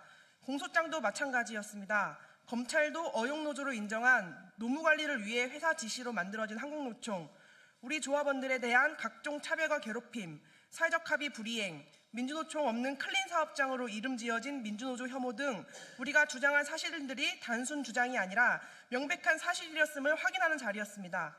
재판의 증거로 나오는 자료를 보니 우리가 생각했던 것보다 더 조직적으로 깊게 개입해서 노조 파괴를 했습니다. 불법 파견 해결을 위한 사회적 합의를 이행하라 투쟁하니 회사는 뒤로 빠지고 한국노총을 앞세워 언론 대응을 하는 전략을 짰습니다. 그렇게 회사가 한국노총 위원장과 언론을 연결시키고 인터뷰 연습까지 시켰습니다. 회사가 작성한 글을 한국노총 위원장이 인터뷰한 것처럼 속여 기사를 내고 역동적인 사진이 되도록 팔을 움직이는 모습으로 사진을 찍어 보내라며 사진까지 연출했습니다. 심지어 언론 대응을 위해 인터뷰 시 온화한 표정을 짓지 말고 조합 사무실에 플랜카드 좀 걸고 노조 사무실처럼 꾸미라는 세세한 지시까지 했습니다. 파리바게뜨 배송기사들이 가입되어 있는 화물연대 SPC 지부 투쟁 때는 화물연대 조합원이 구속되자 TV조선 9시 뉴스에 조합원 구속 자막이 나가도록 지시하는 내용이 나오기도 했습니다. 노조 탈퇴 작업엔 더 깊이 관여했습니다. 민주노총 조합원 명단을 한국노총에 제공하고 사업부에선 정기회의 시 조합원 명단을 띄워놓고 탈퇴율을 체크하며 실적으로 관리했습니다. 관리자들은 회사 지시에 쫓겨 퇴근 후에도 주말에도 탈퇴서를 받으러 다녀야 했습니다. 그리고 이 모든 지시를 허영인이 했다는 정황 증거들이 나오고 있음에도 허영인 회장 하나 지키기 위해 사측은 여전히 인정하고 반성하고 있지 않습니다. 오히려 민주노총이 시위를 하며 회사를 공격했기 때문에 한국노총과 함께 대응할 수밖에 없었다. 민주노총 조합원들은 삐딱하고 회사 업무에 협조적이지 않으며 일을 잘 못한다며 탈퇴 작업 할 만해서 했다는 논리로 2차 가해를 하고 있습니다. 우리가 받은 피해는 단순히 조합원이 줄어든 것이 아닙니다. 노조할 권리를 짓밟히고 사회적 합의 불이행으로 불법 파견도 아직 해결되지 않아 제빵 카페 기사들은 여전히 차별받고 있고 노동자 스스로 선출한 근로자 대표도 빼앗겼습니다. 허영인 회장 덕분에 불매불씨가 꺼지지 않고 있어 고용 불안이 발생해도 아무런 저항도 해보지 못하고 퇴사로 떠밀리고 있습니다. 그리고 무엇보다 이 긴 투쟁에 앞장서 싸운 SPC 내 지회장들과 간부들이 심각한 마음의 병을 얻고 일상을 잃었습니다. 부당노동 행위는 피해자가 입증해야 하는 힘든 싸움입니다. 그렇게 힘들어 싸워 운 좋게 재판으로 간다 해도 10여 년의 법정 싸움이 있고 그렇게 힘들게 인정받아도 처벌의 수위가 낮습니다. SPC도 하나오션도 부당노동 행위 철저히 수사하고 재판하여 노동자들이 권리를 보장받을 수 있도록 정부도 국회도 관심 갖고 힘써주시길 바랍니다. 감사합니다.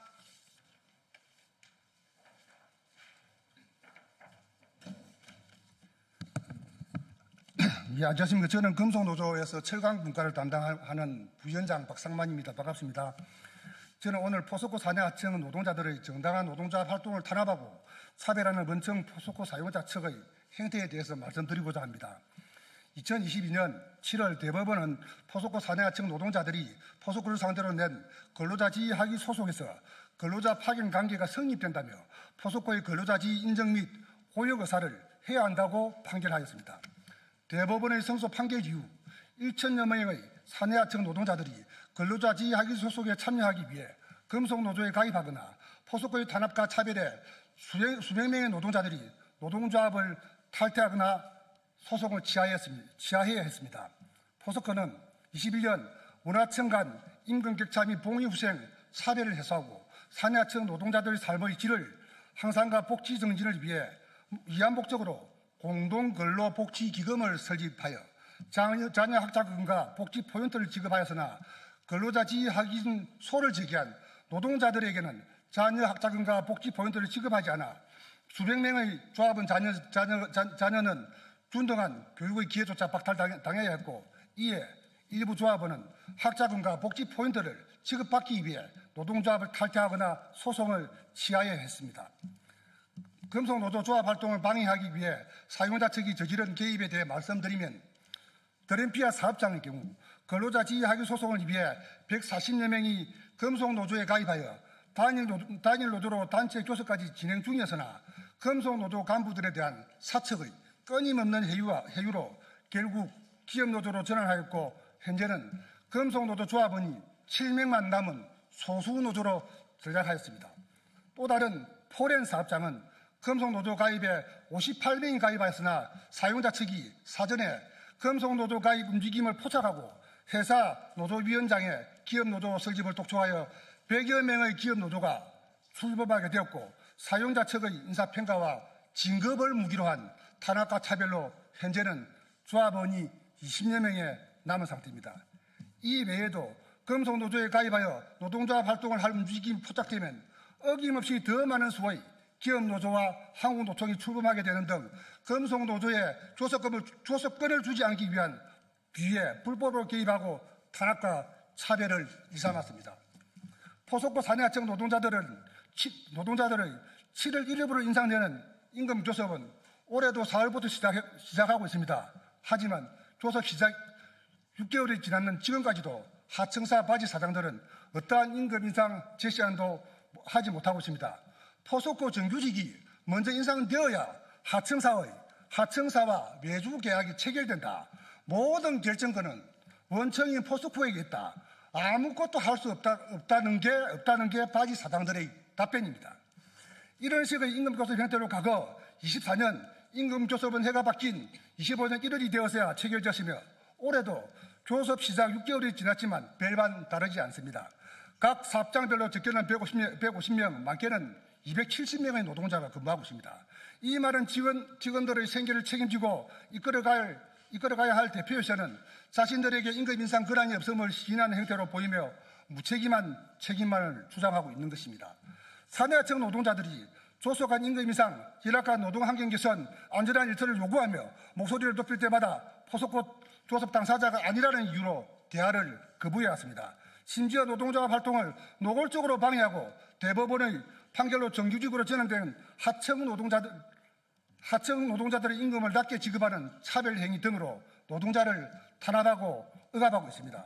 노동자의 삶을 예만하고 법의 사각지대에서 유인만 추구하는 포스코의 이러한 행태는 우리 사회의 정의와 상식에 정면으로 도전하는 것입니다. 포스코는 수많은 하청 업체를 통해 생산의 핵심적인 부분을 운영하면서도 하청 노동자들에 대한 어떠한 책임도 지지 않고 있습니다. 대법원, 고등법원, 지방법원의 수차례의 판결에서 하청 노동자들이 포스코의 직간접적 지시를 받고 포스코의 실질적 지배하에 포스코 내에서 일하고 있음을 인정했음에도 포스코는 불법 파견, 불법 경영을 중단하기는커녕 하청 노동자들의 교섭을 권한 없는 하청업체 사장을 앞세워 회피하고 있습니다. 포스코 하청 노동자들의 정당한 모소를 듣고 책임 있는 자세로 교섭에 나서야 할 것이며 정부와 국회는 노동자들의 절박한 요구를 외면하지 말고 포스코와 같은 대기업의 부단 형태를 막아야 할 것입니다. 미국의 트럼프 대통령이 당선되기 전에 전미자동차 UAW가 총파업을 했습니다. 트럼프 대통령이 UAW가 총파업을 가서 했던 말이 있습니다. 노동자들이여 더 단결해라. 자동차 회사는 엄청난 많은 이익을 취하고 있다. 노동자들이 단결해서 자본이 가지고 가는 것을 막아야 된다. 자유의 나라 미국에서도 그랬습니다. 금속노조는 모든 노동자가 존중받는 그날까지 멈추지 않고 끝까지 투쟁할 것입니다. 감사합니다.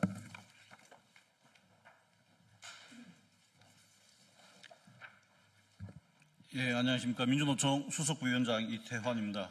마지막으로 기자회견문 낭독토록 하겠습니다. 사용자의 노조활동 개입 부당노동행위 규제를 위한 제도적 장치를 마련하라. 최근 하나오션 사용자 측이 금속노조 하나오션 지회 노조 대의원 선거에서 사측 성향의 후보를 당선시키기 위해 조직적으로 개입한 사실이 밝혀졌다. 하나오션 사측은 특정 후보의 노조 간부 당선을 지원했을 뿐만 아니라 도청, 사진 촬영 등을 통해 일상적으로 노조 활동을 감시하고 노조 활동에 대한 부정적인 여론을 조성해왔다.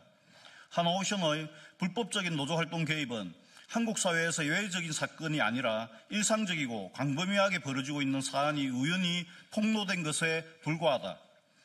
파리바게뜨와 SPC 그룹에서 발생한 민주노조 파괴 공작, 포스코 하청 지회에서 벌어진 의용노조 설립과 민주노조 무력화 시도 등 업종을 가리지 않고 벌어지는 부당노동행위가 이런 현실을 증명하고 있다. 1980년대 재벌 총수들은 내 눈에 흙이 들어가기 전에는 노동조합을 인정하지 못한다라고 했는데 2000년대의 사용자들은 어떤 일이 있더라도 민주노조만은 허용할 수 없다는 시대착오적인 노조관을 유지해오고 있는 것이다. 노조활동에 대한 지배, 개입을 시도한 이들 사업장은 중대재해가 빈번하게 발생하거나 불법 파견 등 사용자 측의 위법 행위가 문제가 된 사업장들이기도 하다.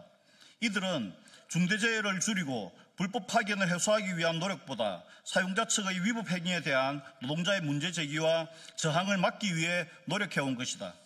사용자 측의 불법적인 노조 활동 개입이 지속되는 이유는 우리 사회에서 부당노동 행위가 반헌법적 범죄라는 인식이 부족하고 행정당국이 부당노동 행위에 대한 근로감독을 적극적으로 하지 않고 있는 현실, 심각한 부당노동 행위에 대해서 법원이 솜방망이 처벌로 일관하고 있기 때문이다.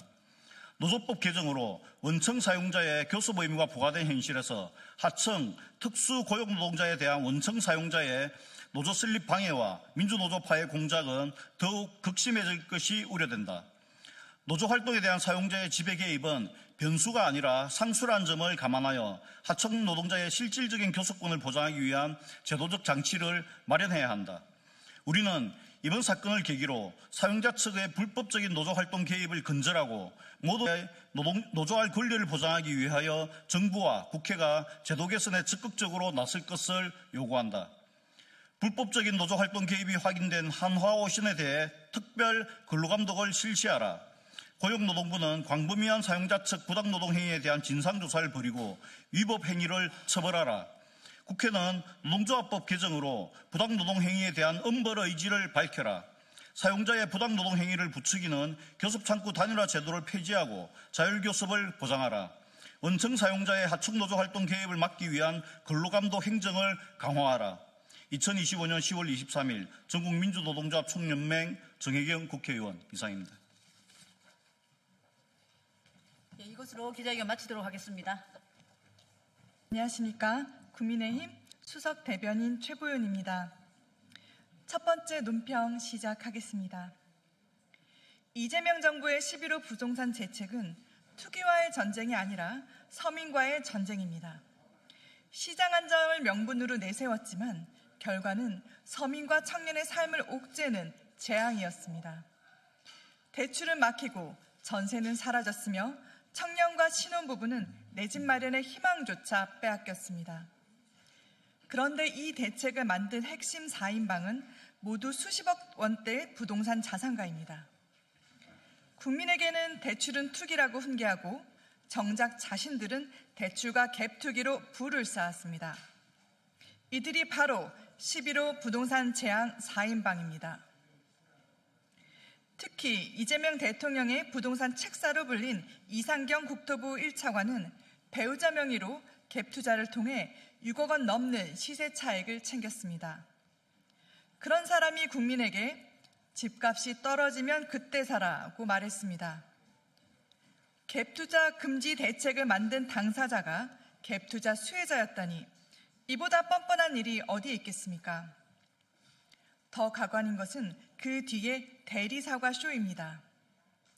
민주당 지도부가 차관의 발언에 대신 사과하며 민심 수습에 나섰지만 국민 분노는 이미 폭발했습니다. 차관의 말 한마디가 아니라 그 말을 가능하게 만든 정권의 오만과 위선이 문제이기 때문입니다. 이재명 대통령이 직접 사과해도 모자랄 일입니다. 김용범 대통령실 정책실장은 재건축 조합원 입주권을 사서 서초구 아파트를 얻었고 구윤철 경제부총리는 재건축 아파트 매매로 수십억 원의 시세 차익을 올렸습니다. 이혁원 금융위원장도 대출과 갭투자로 같은 아파트를 샀습니다. 이들이 과연 누구를 위한 부동산 정책을 만들었습니까? 국민에게 절제와 희생을 요구하면서 자신들은 예외가 되는 나라, 그것이 바로 이재명 정권의 부동산 대책입니다. 여기에 보유세 인상을 둘러싼 당전대의 엇박자까지 겹치며 시장 불안은 더욱 커지고 있습니다. 구윤철 부총리와 김용범 정책시장이 보유세 강화를 언급하자 민주당은 공식 입장은 없다고 했고 진성중 의원 등은 인상 필요성을 주장하고 있습니다. 이재명 대통령은 세금으로 집값을 잡지 않겠다고 했지만 당정대가 서로 다른 메시지를 내며 시장 혼란만 키우고 있습니다. 국민의 우라통이 터지고 있습니다. 내로남불과 위선으로 얼룩진 부동산 4인방, 더는 자리에 둘 이유가 없습니다. 이재명 대통령은 즉각 해임을 결단하십시오. 부동산 정체의 신뢰 회복은 국민을 속인 정책 위반자들의 퇴진에서 시작됩니다. 다음 논평 이어가겠습니다. 사법부를 향한 민주당의 전방위적 겁박이 갈수록 가관입니다. 정청래 민주당 대표는 어제 조희대 대법원장에게 사법부를 이끌 수장으로서 이미 자격이 없다며 거치 결단을 촉구했습니다. 이어 민주당의 판검사가 법령을 부당하게 적용하는 경우 처벌하겠다는 법 왜곡죄의 도입도 지시했습니다.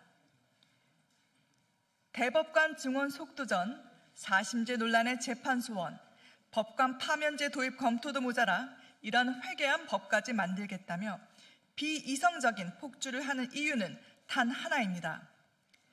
삼권 분립을 흔들고 사법체계를 누더기로 만들어 12개 혐의로 5개 재판을 받고 있는 피고인 신분 대통령의 죄를 대놓고 없애겠다는 것입니다. 민주당의 개혁안 대로라면 앞으로 이 대통령은 최대 22명에 달하는 대법관을 임명할 수 있고 마음에 들지 않은 판결을 한 판사들에게 인사 불이익을 줄 수도 있습니다. 향후 모든 재판은 법이 아닌 정치의 눈치를 보며 권력자의 뜻대로 결정짓게 될 것입니다. 이런 나쁜 선례가 만들어진다면 대한민국은 더 이상 법치국가라고 할 수 없을 것입니다. 지금 국민들은 입법권, 행정권 장악에 이어 사법권까지 쥐락펴락하는 거대 여당의 폭거를 매우 심각하게 바라보고 있습니다. 오죽하면 문형배 전 헌법재판소장 권한 대행도 타협과 평가, 실행의 피드백 없이 단기간에 대법관을 대폭 늘리는 것은 사법부 독립과 제도에 대한 신뢰를 해칠 위험이 있다고 경고했겠습니까? 개혁이라는 미명하에 공론화 과정도 수기도 없이 오직 한 사람을 위해 정도와 동떨어진 법안을 밀어붙이는 민주당이 이러고도 국민의 공감과 지지를 얻을 수 있다고 생각한다면 그것은 국민 조롱이자 오만입니다. 역사는 민주주의 국가들의 독재 회기가 사법부 공격에서 시작되었다는 것을 보여주고 있습니다. 국민의힘은 대한민국이 베네수엘라 헝가리의 길을 가도록 좌시하지 않을 것입니다.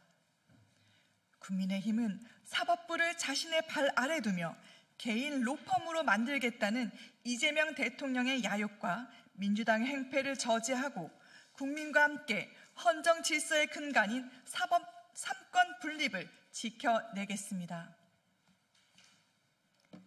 다음 논평 이어가겠습니다.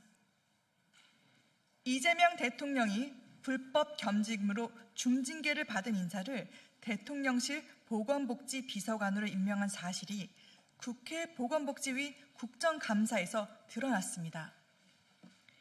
임준 보건복지비서관은 서울시립대 보건대학원 교수 시절 국립중앙의료원 공공보건의료지원센터장을 겸직하며 지방공무원법 제48조 성실의무, 제50조 직장이탈금지, 제56조 겸직금지를 위반했습니다.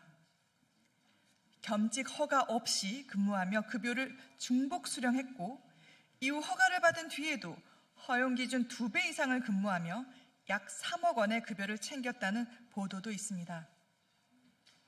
보건복지부 감사 결과 국립중앙의료원은 부적정 인사로 기관 경고를 받았고 서울시립대학교 징계위원회는 임 비서관에게 정직 1개월의 중징계를 내렸습니다. 명백한 불법 겸직이자 공직기강 위반입니다. 징계 전력 하나쯤 있어야 자리를 얻는 게 이재명 대통령실의 인사 원칙입니까? 대통령실의 해명은 더 가관입니다. 검증 절차에서 소명됐다며 임명을 강행했지만 구체적인 소명 내용은 공개하지 않았습니다. 인사 검증 강화를 약속한 지 한 달도 안 돼 우리 편이면 괜찮다는 내로남불 인사가 또다시 반복되고 있습니다. 이 정도면 검증 실패가 아니라 대통령실 인사 검증 시스템이 완전히 고장난 것입니다. 도덕성도 기준도 필터도 작동하지 않는 인사 검증 시스템. 이것이 바로 이재명식 국정 운영의 민낯입니다. 흠결이 드러난 인사를 공공의료정책의 정점에 앉히는 것은 국민을 기만하고 공직사회의 기강을 송두리째 무너뜨리는 일입니다. 대통령실이 하자투성이 인사로 채워지고 있습니다. 임준 비서관은 스스로 거취를 명확히 해야 합니다. 국민의힘은 국회 운영위 국정감사에서 무너진 대통령실 인사검증 시스템을 철저히 검증하겠습니다. 금일 논평 마치겠습니다. 감사합니다.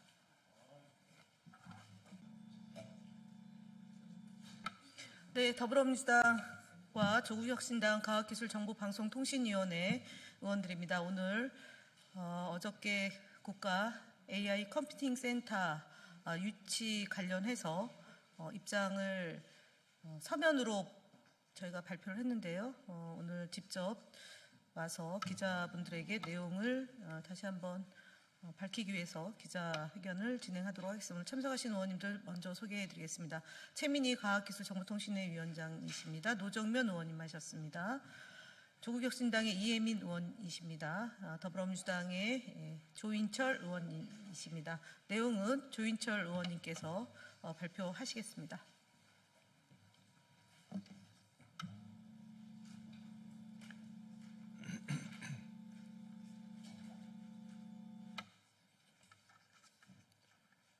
예, 광주 서구갑 조인철입니다. 대한민국 AI 3강 도약을 위해 AI 중심 도시 광주가 필요합니다. AI라는 단어가 아직 낯설던 지난 2019년부터 광주가 AI를 시정 목표로 두고 열심히 뛰어온 것을 우리는 잘 알고 있습니다. 지역 소멸이라는 위기를 AI로 벗어나기 위해 광주는 광주 AI 1단계 사업부터 차근차근 준비해왔고 이번 대선을 통해 AI 중심 도시 광주를 공약과 국정 과제에 반영함으로써 그 어느 때보다도 성공을 확신하고 있었습니다. 안타깝게도 국가 AI 컴퓨팅 센터 설립을 위한 민간 컨소시엄은 광주 시민의 기대와 다른 결정을 했습니다. 하지만 인공지능 정책의 주관인 과학기술정보통신위원회는 대한민국의 AI 3강 도약을 위해서는 AI 중심 도시 광주가 꼭 필요하다는 사실을 잘 알고 있습니다. 이에 정부가 국정과제 완수와 대한민국 AI 3강 도약을 위해 다음 3가지 제안사항을 반드시 이행해 줄 것을 강력히 촉구합니다. 첫째, 가칭 국가 AI 연구소가 광주에 설립되어야 합니다. 글로벌 수준의 AI R&D를 선점하기 위해서는 민간 영역 이외에도 공공 영역에서의 견인이 필요합니다. 원천, 응용, 실증을 하나로 잇는 국가 핵심 R&D 허브를 광주에 구축해 기술 축적과 산업 전환을 가속해야 합니다. 둘째, 광주 인공지능 실증센터가 조속히 조성되어야 합니다. 대한민국이 세계 기술에 종속되지 않고 무한한 성장을 기대하기 위해서는 독자적인 국산 인공지능 반도체의 실검증이 반드시 필요합니다. 셋째, 기존 인공지능 데이터 센터의 업그레이드와 확장이 필요합니다. AI 발전은 인프라 확보에 좌우합니다. 광주 AI 1단계 사업을 통해 운영 중인 국가 AI 데이터 센터의 용량, 에너지 효율 등 지속적인 업그레이드와 확장이 있어야 세계 각국과의 무한 경쟁에서 뒤처지지 않습니다. 지금 세계는 AI 패권을 두고 치열한 경쟁을 하고 있습니다. 산업혁명이 국가의 명운을 갈랐던 것처럼 이제는 AI 패권을 선점하는 국가가 가까운 미래 전 세계 경제, 과학, 사회, 문화의 주도권을 차지할 것입니다. 대한민국 국군은 AI 3강이 실현될 수 있도록 이제는 정부가 적극 나서야 합니다. 국회 과학기술정보방송통신위원회도 함께 하겠습니다.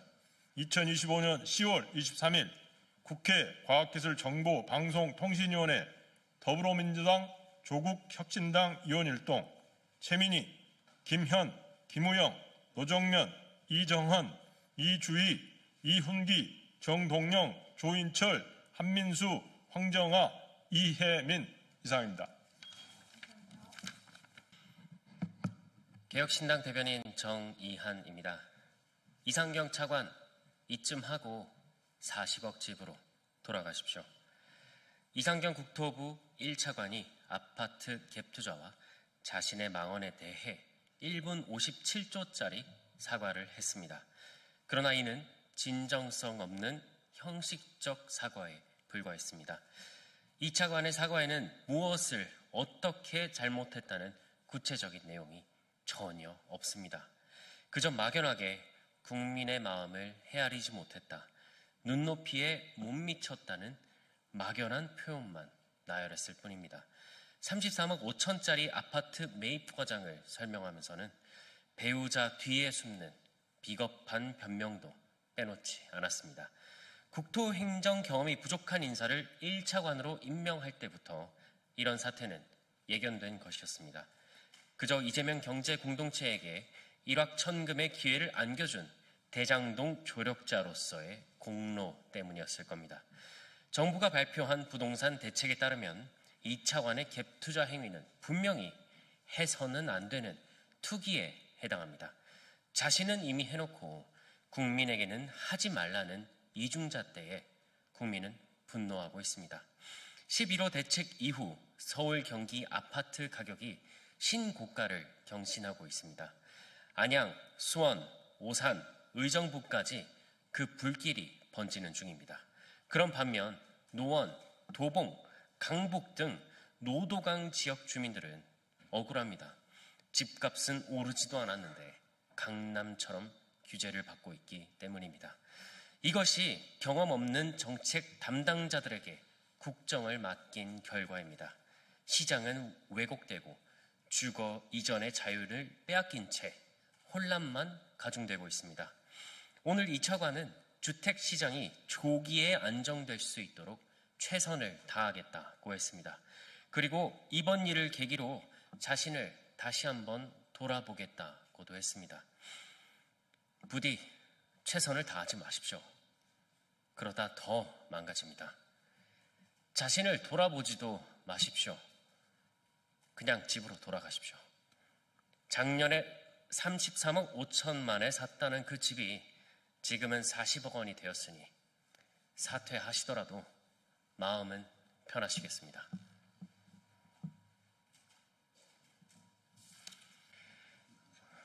네, 그러면 지금부터 법사위원들의 기자회견을 시작하도록 하겠습니다. 먼저 참석하신 의원님 소개하겠습니다. 박지원 의원님 오셨습니다. 네, 이성윤 의원님 오셨습니다. 네, 박은정 의원님 오셨습니다. 네, 최혁진 의원님 오셨습니다. 네, 박균택 의원님 오셨습니다. 네, 잘 아시는 것처럼 최혜병 사건으로 오늘 임성근, 이종섭 등 7명에 대한 구속영장 발부, 영장 실질 심사가 진행되고 있습니다. 우리 법사위원들은 반드시 진실을 밝히고 잘못한 사람을 처벌해야 된다라는 입장에서 구속영장은 발부되어야 된다라는 입장이고 매우 강력한 요청을 합니다. 특히 그동안 국회에서 수많은 거짓말을 해왔던 이 영장 청구 대상들에 대해서 증거인멸, 도주 우려 등등이 충분히 소명되었다고 봅니다. 그래서 영장은 반드시 발부되어야 되고 영장 발부를 촉구하는 그런 기자회견을 하도록 하겠습니다. 준비된 기자회견만 낭독하도록 하겠습니다.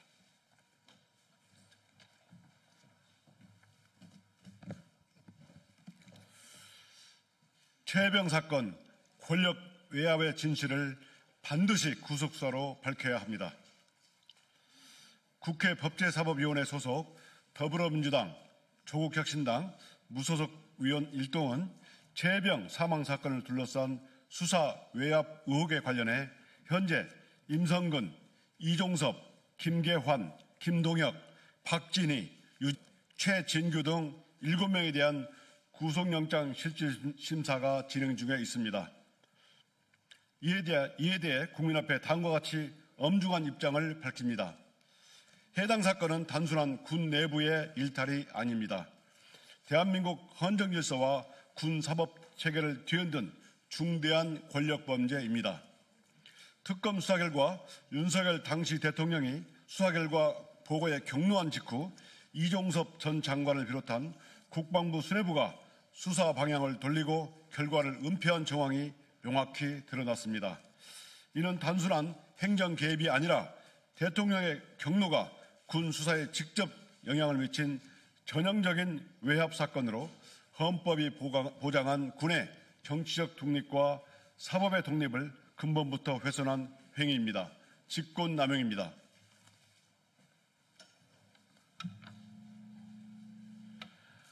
특검은 이 전 장관 등은 직권을 남용해 수사 결과를 왜곡 조작하려 했으며 그 과정에서 보고서와 내부 자료가 삭제 수정되는 등 증거인멸의 정황이 확인됐다며 구속영장 청구의 취지를 분명히 밝혔습니다. 이것이야말로 권력이 진실을 덮기 위해 국가 시스템을 이용한 명백한 범죄입니다. 이번 영장 청구에서 특검이 제시한 구속의 필요성은 다음과 같습니다. 첫째, 증거인멸 우려입니다. 군 내부 문건이 삭제되고 관련자 진술이 번복된 사실이 확인되었습니다. 둘째, 공범 관계의 긴밀성입니다. 이종섭 전 장관을 비롯한 피의자 7명은 보고 체계로 연결돼 있어 한 사람만 풀려나도 진술 조율과 증거 공유가 가능한 구조입니다. 셋째, 국민적 신뢰의 훼손입니다. 군과 국방의 책무는 국민의 신뢰 위에 서야 합니다.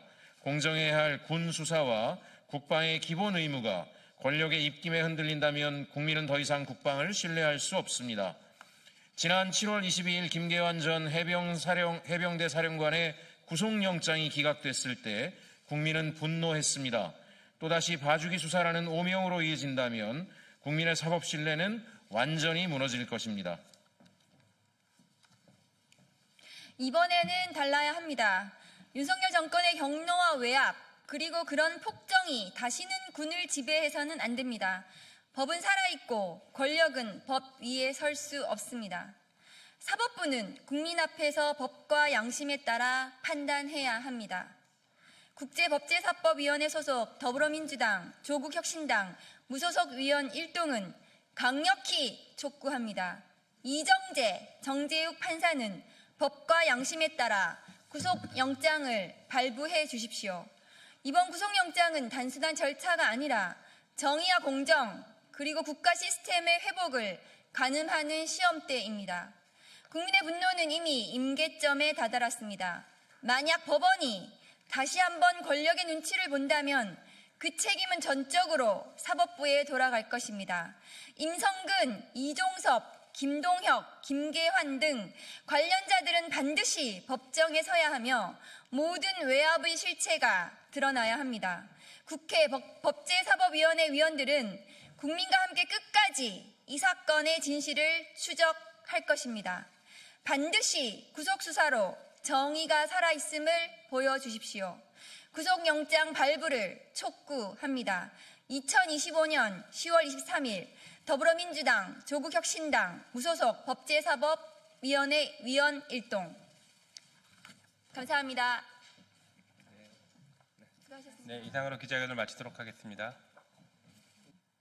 네, 진보당 브리핑 시작하겠습니다. 대변인 이미선입니다. 3년 만에 밝혀진 12구 이태원 참사 원인, 피해자 구조와 대응 진실 끝까지 밝혀내고 책임자 반드시 처벌해야 합니다.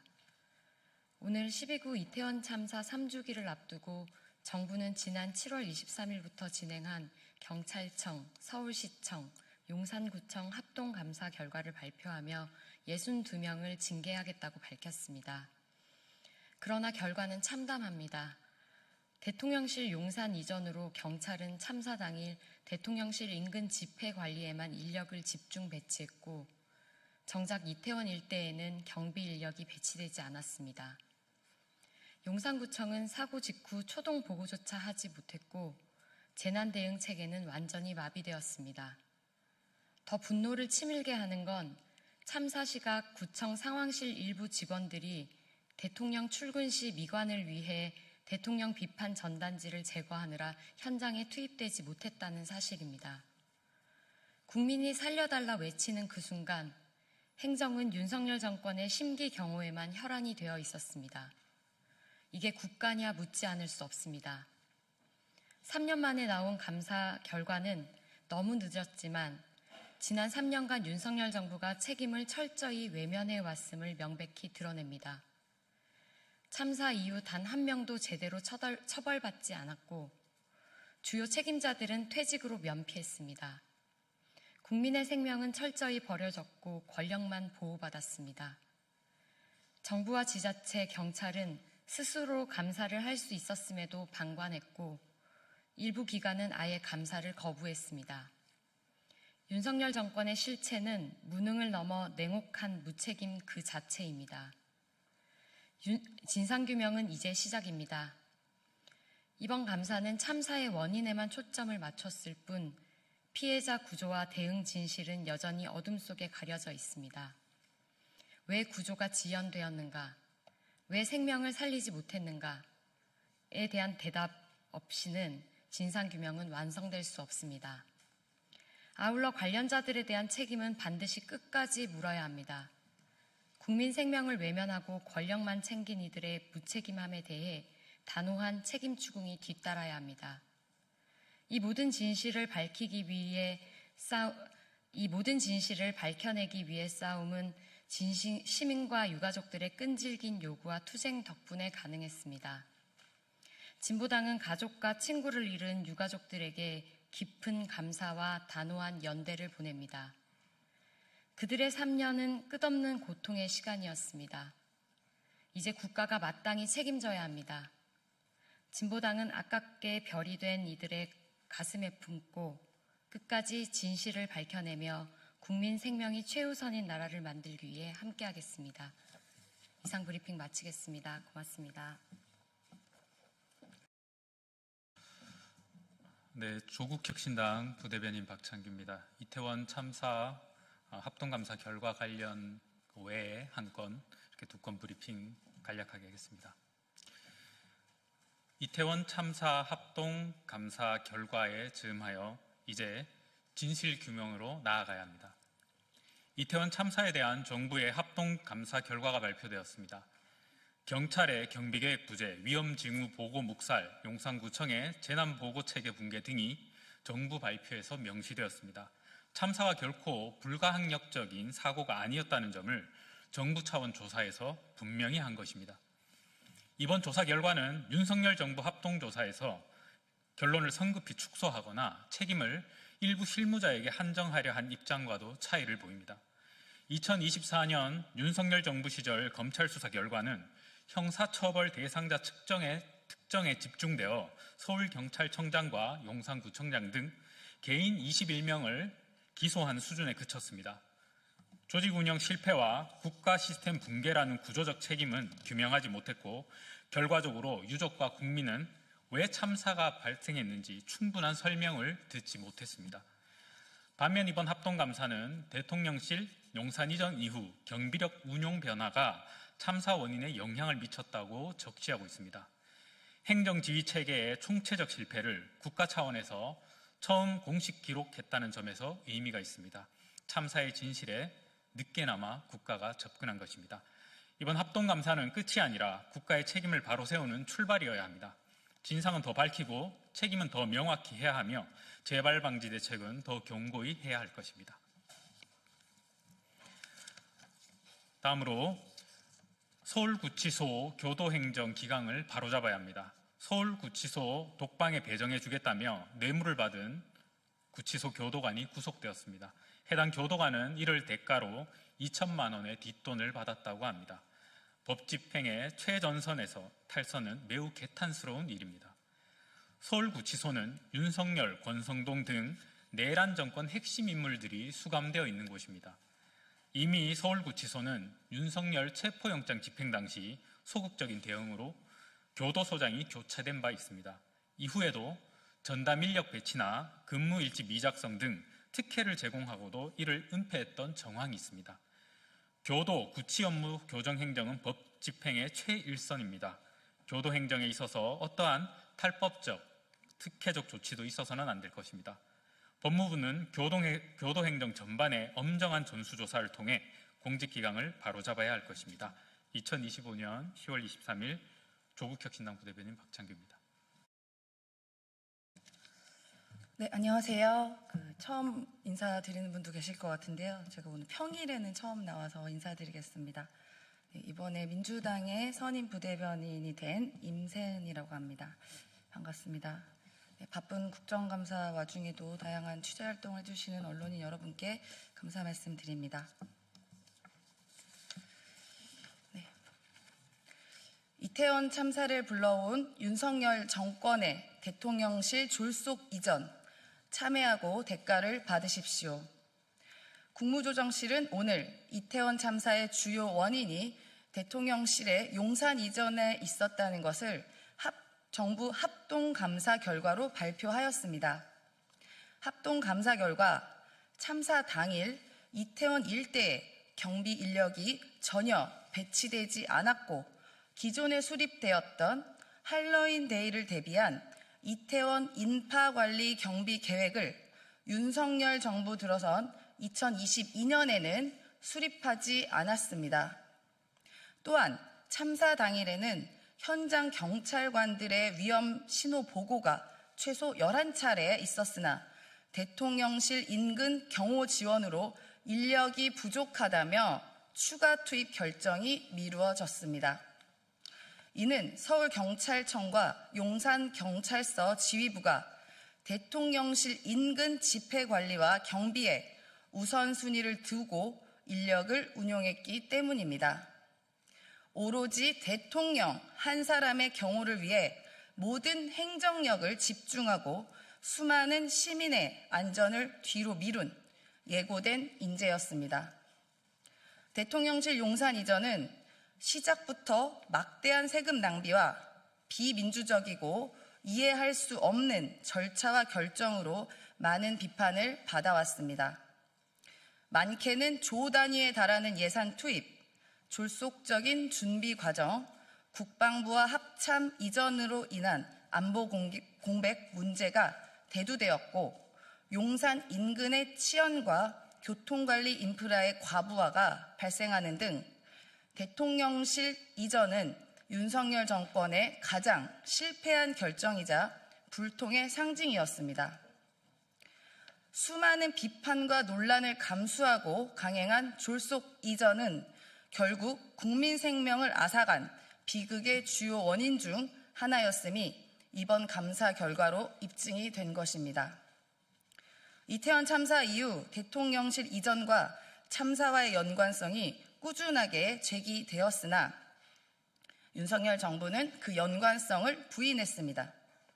오히려 유가족들의 면담 요청을 정치적 의도라며 거부했고, 유가족 협의체 활동에 대해 순수하지 못한 정치적인 모임 등으로 2차 가해 행위를 행해왔습니다. 그리고 분향소를 세운 유족들에게 행정 집행으로 철거를 강행하며 유가족들을 더 고통스럽게 하였습니다.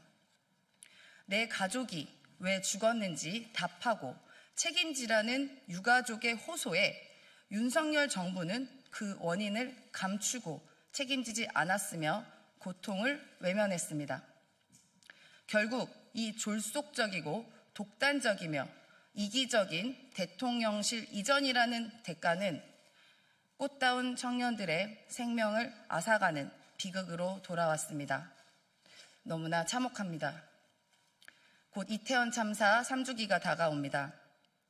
이번 합동감사 결과가 말해주듯이 대통령실 이전으로 인한 행정, 안전 공백에 대해 윤석열 정권의 책임 있는 자들은 희생자와 유가족에게 진심 어린 사죄를 해야 할 것입니다.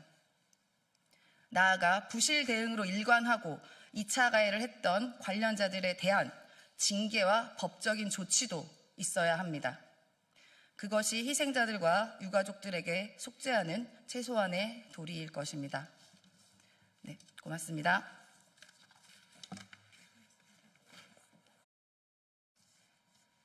최민희 위원장에 대해서 말씀드리겠습니다. 최근 국정감사 현장에서 최민희 과방위원장의 자녀 결혼식 논란에 이어 피감 기관을 상대로 한 압박과 퇴장 명령 등 권한 남용 논란으로 국민적 공분을 사고 있습니다. 최 위원장은 국정감사 직전 피감 기관들을 대상으로 이른바 결혼식 화환 줄 세우기, 축하금 논란을 불러 일으켰습니다. 자신은 관여하지 않았다는 해명을 내놓았지만 결혼식장 예약 명의가 본인 아이디로 확인되면서 거짓 해명 의혹이 제기되고 있습니다. 이는 국회의원의 품위를 심각하게 훼손한 행태입니다. 문제는 이뿐만이 아닙니다. 최민희 위원장은 지난 20일 MBC 국정감사에서 자신에 대한 보도를 문제 삼으며 보도본부장을 강제로 퇴장시켰습니다. 이는 언론 자유를 침해하고 피감 기관에 대한 위력을 행사한 명백한 갑질 행위로 MBC 기자회, MBC 노조, 전국언론노조, 한국기자협회 등이 일제히 항의 성명을 내고 있습니다. 공영방송을 상대로 불리한 보도에 불만을 표하며 보도 책임자를 내쫓은 것은 명백히 언론 탄압입니다. 최 위원장은 지난해에도 뉴진스 한이 참고인 논란, 국민의힘 의원 발언권 차단, 발언 독식 등으로 과방위를 사유화했다는 비판을 받아왔습니다. 이번 사태는 일련의 오만한 행태가 되풀이된 결과이며 국회의 공정성과 중립성을 심각하게 훼손한 사건입니다. 국민은 공정하고 투명한 국정감사를 원합니다. 거짓 해명과 피감기관 갑질 의혹으로 신뢰를 잃은 최민희 위원장에 대해 국회 윤리특위는 철저한 조사와 엄정한 책임 추궁에 나서야 합니다. 국민의힘은 국정감사가 본래의 감시 기능을 되찾고 국민의 신뢰를 회복할 수 있도록 끝까지 진상을 구명하고 책임을 물을 것입니다. 국민의힘은 국정감사가 본래의 감시 기능을 되찾고 국민의 신뢰를 회복할 수 있도록 끝까지 진상을 규명하고 책임을 물을 것입니다. 감사합니다.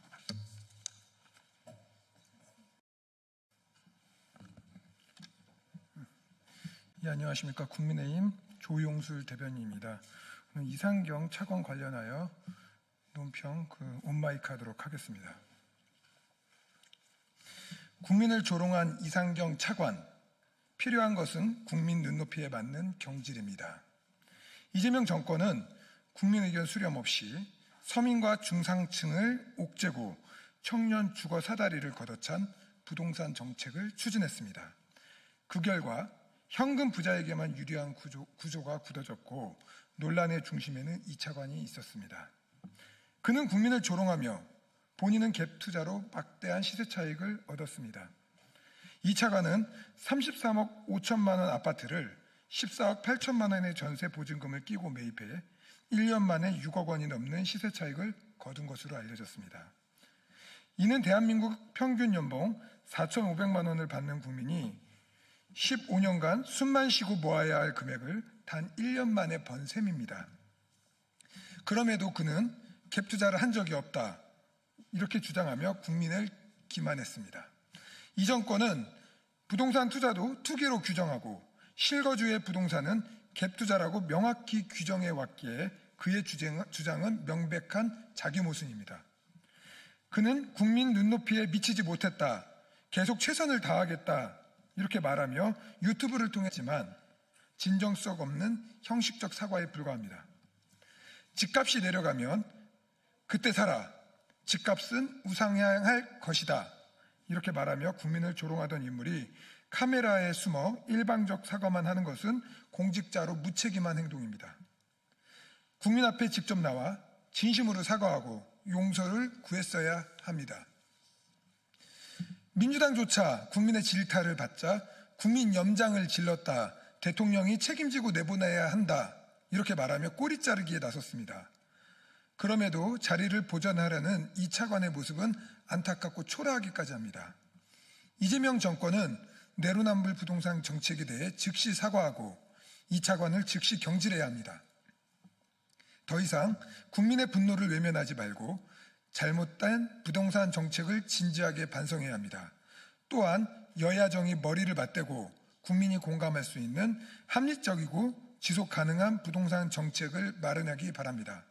2025년 10월 23일 국민의힘 대변인 조용술이었습니다. 수고하셨습니다. 예, 안녕하세요. 언론인 여러분들.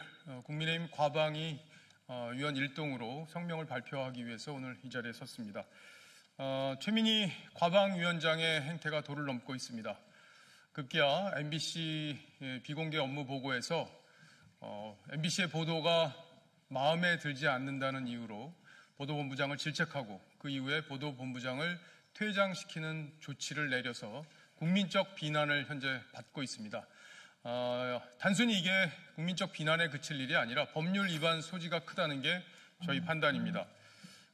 명백한 직권남용이자 그리고 방송법 위반입니다. 방송법은 방송 편성과 보도의 자유를 규정하고 있는데 그 규정을 정면으로 위배했다는 게 저희 판단입니다. 이에 따라서 저희 당은 최민희 위원장을 경찰에 직권남용과 방송법 위반 혐의로 고발할 예정입니다. 고발장은 내일 제출할 계획입니다. 저희가 미디어 법률단의 법률 검토에 따르면 최민희 과방위원장의 MBC 보도 개입 사안은 굉장히 심각한 것으로 보입니다. 과거 세월호 사건 때 청와대 이정현 홍보수석이 KBS에 전화해서 보도에 개입했다는 이유로 대법원에서 벌금 1,000만 원 형을 선고받은 것 여러분들 기억하고 계실 겁니다. 이번 최민희 위원장의 발언은 그보다 훨씬 중대한 사건입니다. 최민희 위원장 본인이 보도된 것에 대한 불만을 품고 상임위원장의 직위를 남용해서 문제를 제기했고 보도에 대해서 지침을 내리는 듯한 이야기를 했고 MBC 보도가 국힘 편향적이다라는 이야기까지 하면서 MBC를 강하게 압박했습니다. 결과적으로 본인이 생각하는 대로 보도하지 않으면 그동안 민주당의 우호적으로 보도했던 MBC마저도 이렇게 강하게 탄압할 수 있다는 것을 보여준 매우 독재적인 상징적인 장면이었다고 저희들은 판단하고 있습니다. 내일 고발장을 제출을 하고요. 이와 함께 저희는 최민희 위원장의 과방위원장 사퇴를 정식으로 촉구합니다. 과방위는 방송 업무를 공정하게 다룰 의무가 있는 국회 기관입니다. 그런데 이렇게 편향된 시각 그리고 독재적 시각으로 과방위 업무를 한다면 국민들에게 방송을 공정하게 다루고 있다는 인상을 줄 수 없는 부적절한 상황이라고 판단합니다. 그동안 최민희 위원장이 이런 독재적 발상을 기반으로 해서 방송 3법과 그리고 방미통일법을 통과시킨 것도 여러분들 잘 기억하고 계십니다. 이 안에도 이런 독재적 이야기들이 숨어 있기 때문에 이번 최민희 위원장이 사퇴를 통해서 이런 과정들이 모두 바로잡혀지는 그런 계기가 마련되기를 저희들은 바라고 있습니다. 다시 한번 최민희 위원장의 과방위원장 사퇴를 강력하게 촉구합니다. 이상입니다. 더 말씀하시면 돼요. 자, 고맙습니다. 네, 안녕하십니까. 더불어민주당 대변인 박지혜입니다. 브리핑 진행하겠습니다. 검찰의 제 식구 감싸기, 이제는 뿌리 뽑아야 합니다. 대검찰청이 관봉권 띠지 분실 사건에 대해 진행한 내부 감찰을 당시 윗선 등의 고의가 없었다고 잠정 결론 내렸습니다. 검찰의 고전적이고 전형적인 제 식구 감싸기 행태입니다. 그동안 더불어민주당은 관봉권 띠지 분실과 관련해 검찰의 부실 늑장 대응과 책임 떠넘기기 속에 처리됐다는 점을 수차례 지적해왔습니다. 그러나 검찰은 자성의 여지를 보이지 않았고 더불어민주당은 검찰의 부실 늑장 대응과 고의적 증거인멸 의혹에 대한 신속하고 철저한 수사를 촉구했습니다. 이에 지난 8월 법무부 장관이 대검에 해당 사건에 대한 조사를 지시했고 대검 감찰부는 전담조사팀을 구성하고 감찰에 착수했습니다. 그러나 대검은 실무자가 압수 관봉권을 관리하는 과정에서 과실이 있었지만 증거를 은폐하기 위해 윗선에서 지시한 것은 아니라고 판단했다라며 꼬리 자르기에 나서는 모양새입니다. 윗선의 책임을 힘없는 실무자에게 떠넘기는 게 검찰의 방식입니까? 검찰에게 자정 능력이 없다는 것이 다시 한번 증명되었습니다. 국회 검찰개혁 입법 청문회에서 띠지 분실 사건이 검찰의 부실 늑장 대응과 책임 떠넘기기 속에 처리됐다는 사실이 확인됐음에도 불구하고 검찰의 내부 감사로는 무혐의가 나올 뿐입니다. 이제 법무부의 최종 결정이 남았습니다. 법무부는 대검 차원의 조사가 미진하진 않았는지 감찰 결과를 꼼꼼히 따져 물어야 합니다. 더불어민주당은 검찰의 부실 늑장 대응과 고의적 증거인멸 의혹에 죄송합니다. 더불어민주당은 검찰의 부실 늑장 대응과 고의적 증거인멸 의혹에 대한 철저한 조사를 다시 한번 촉구합니다. 감사합니다.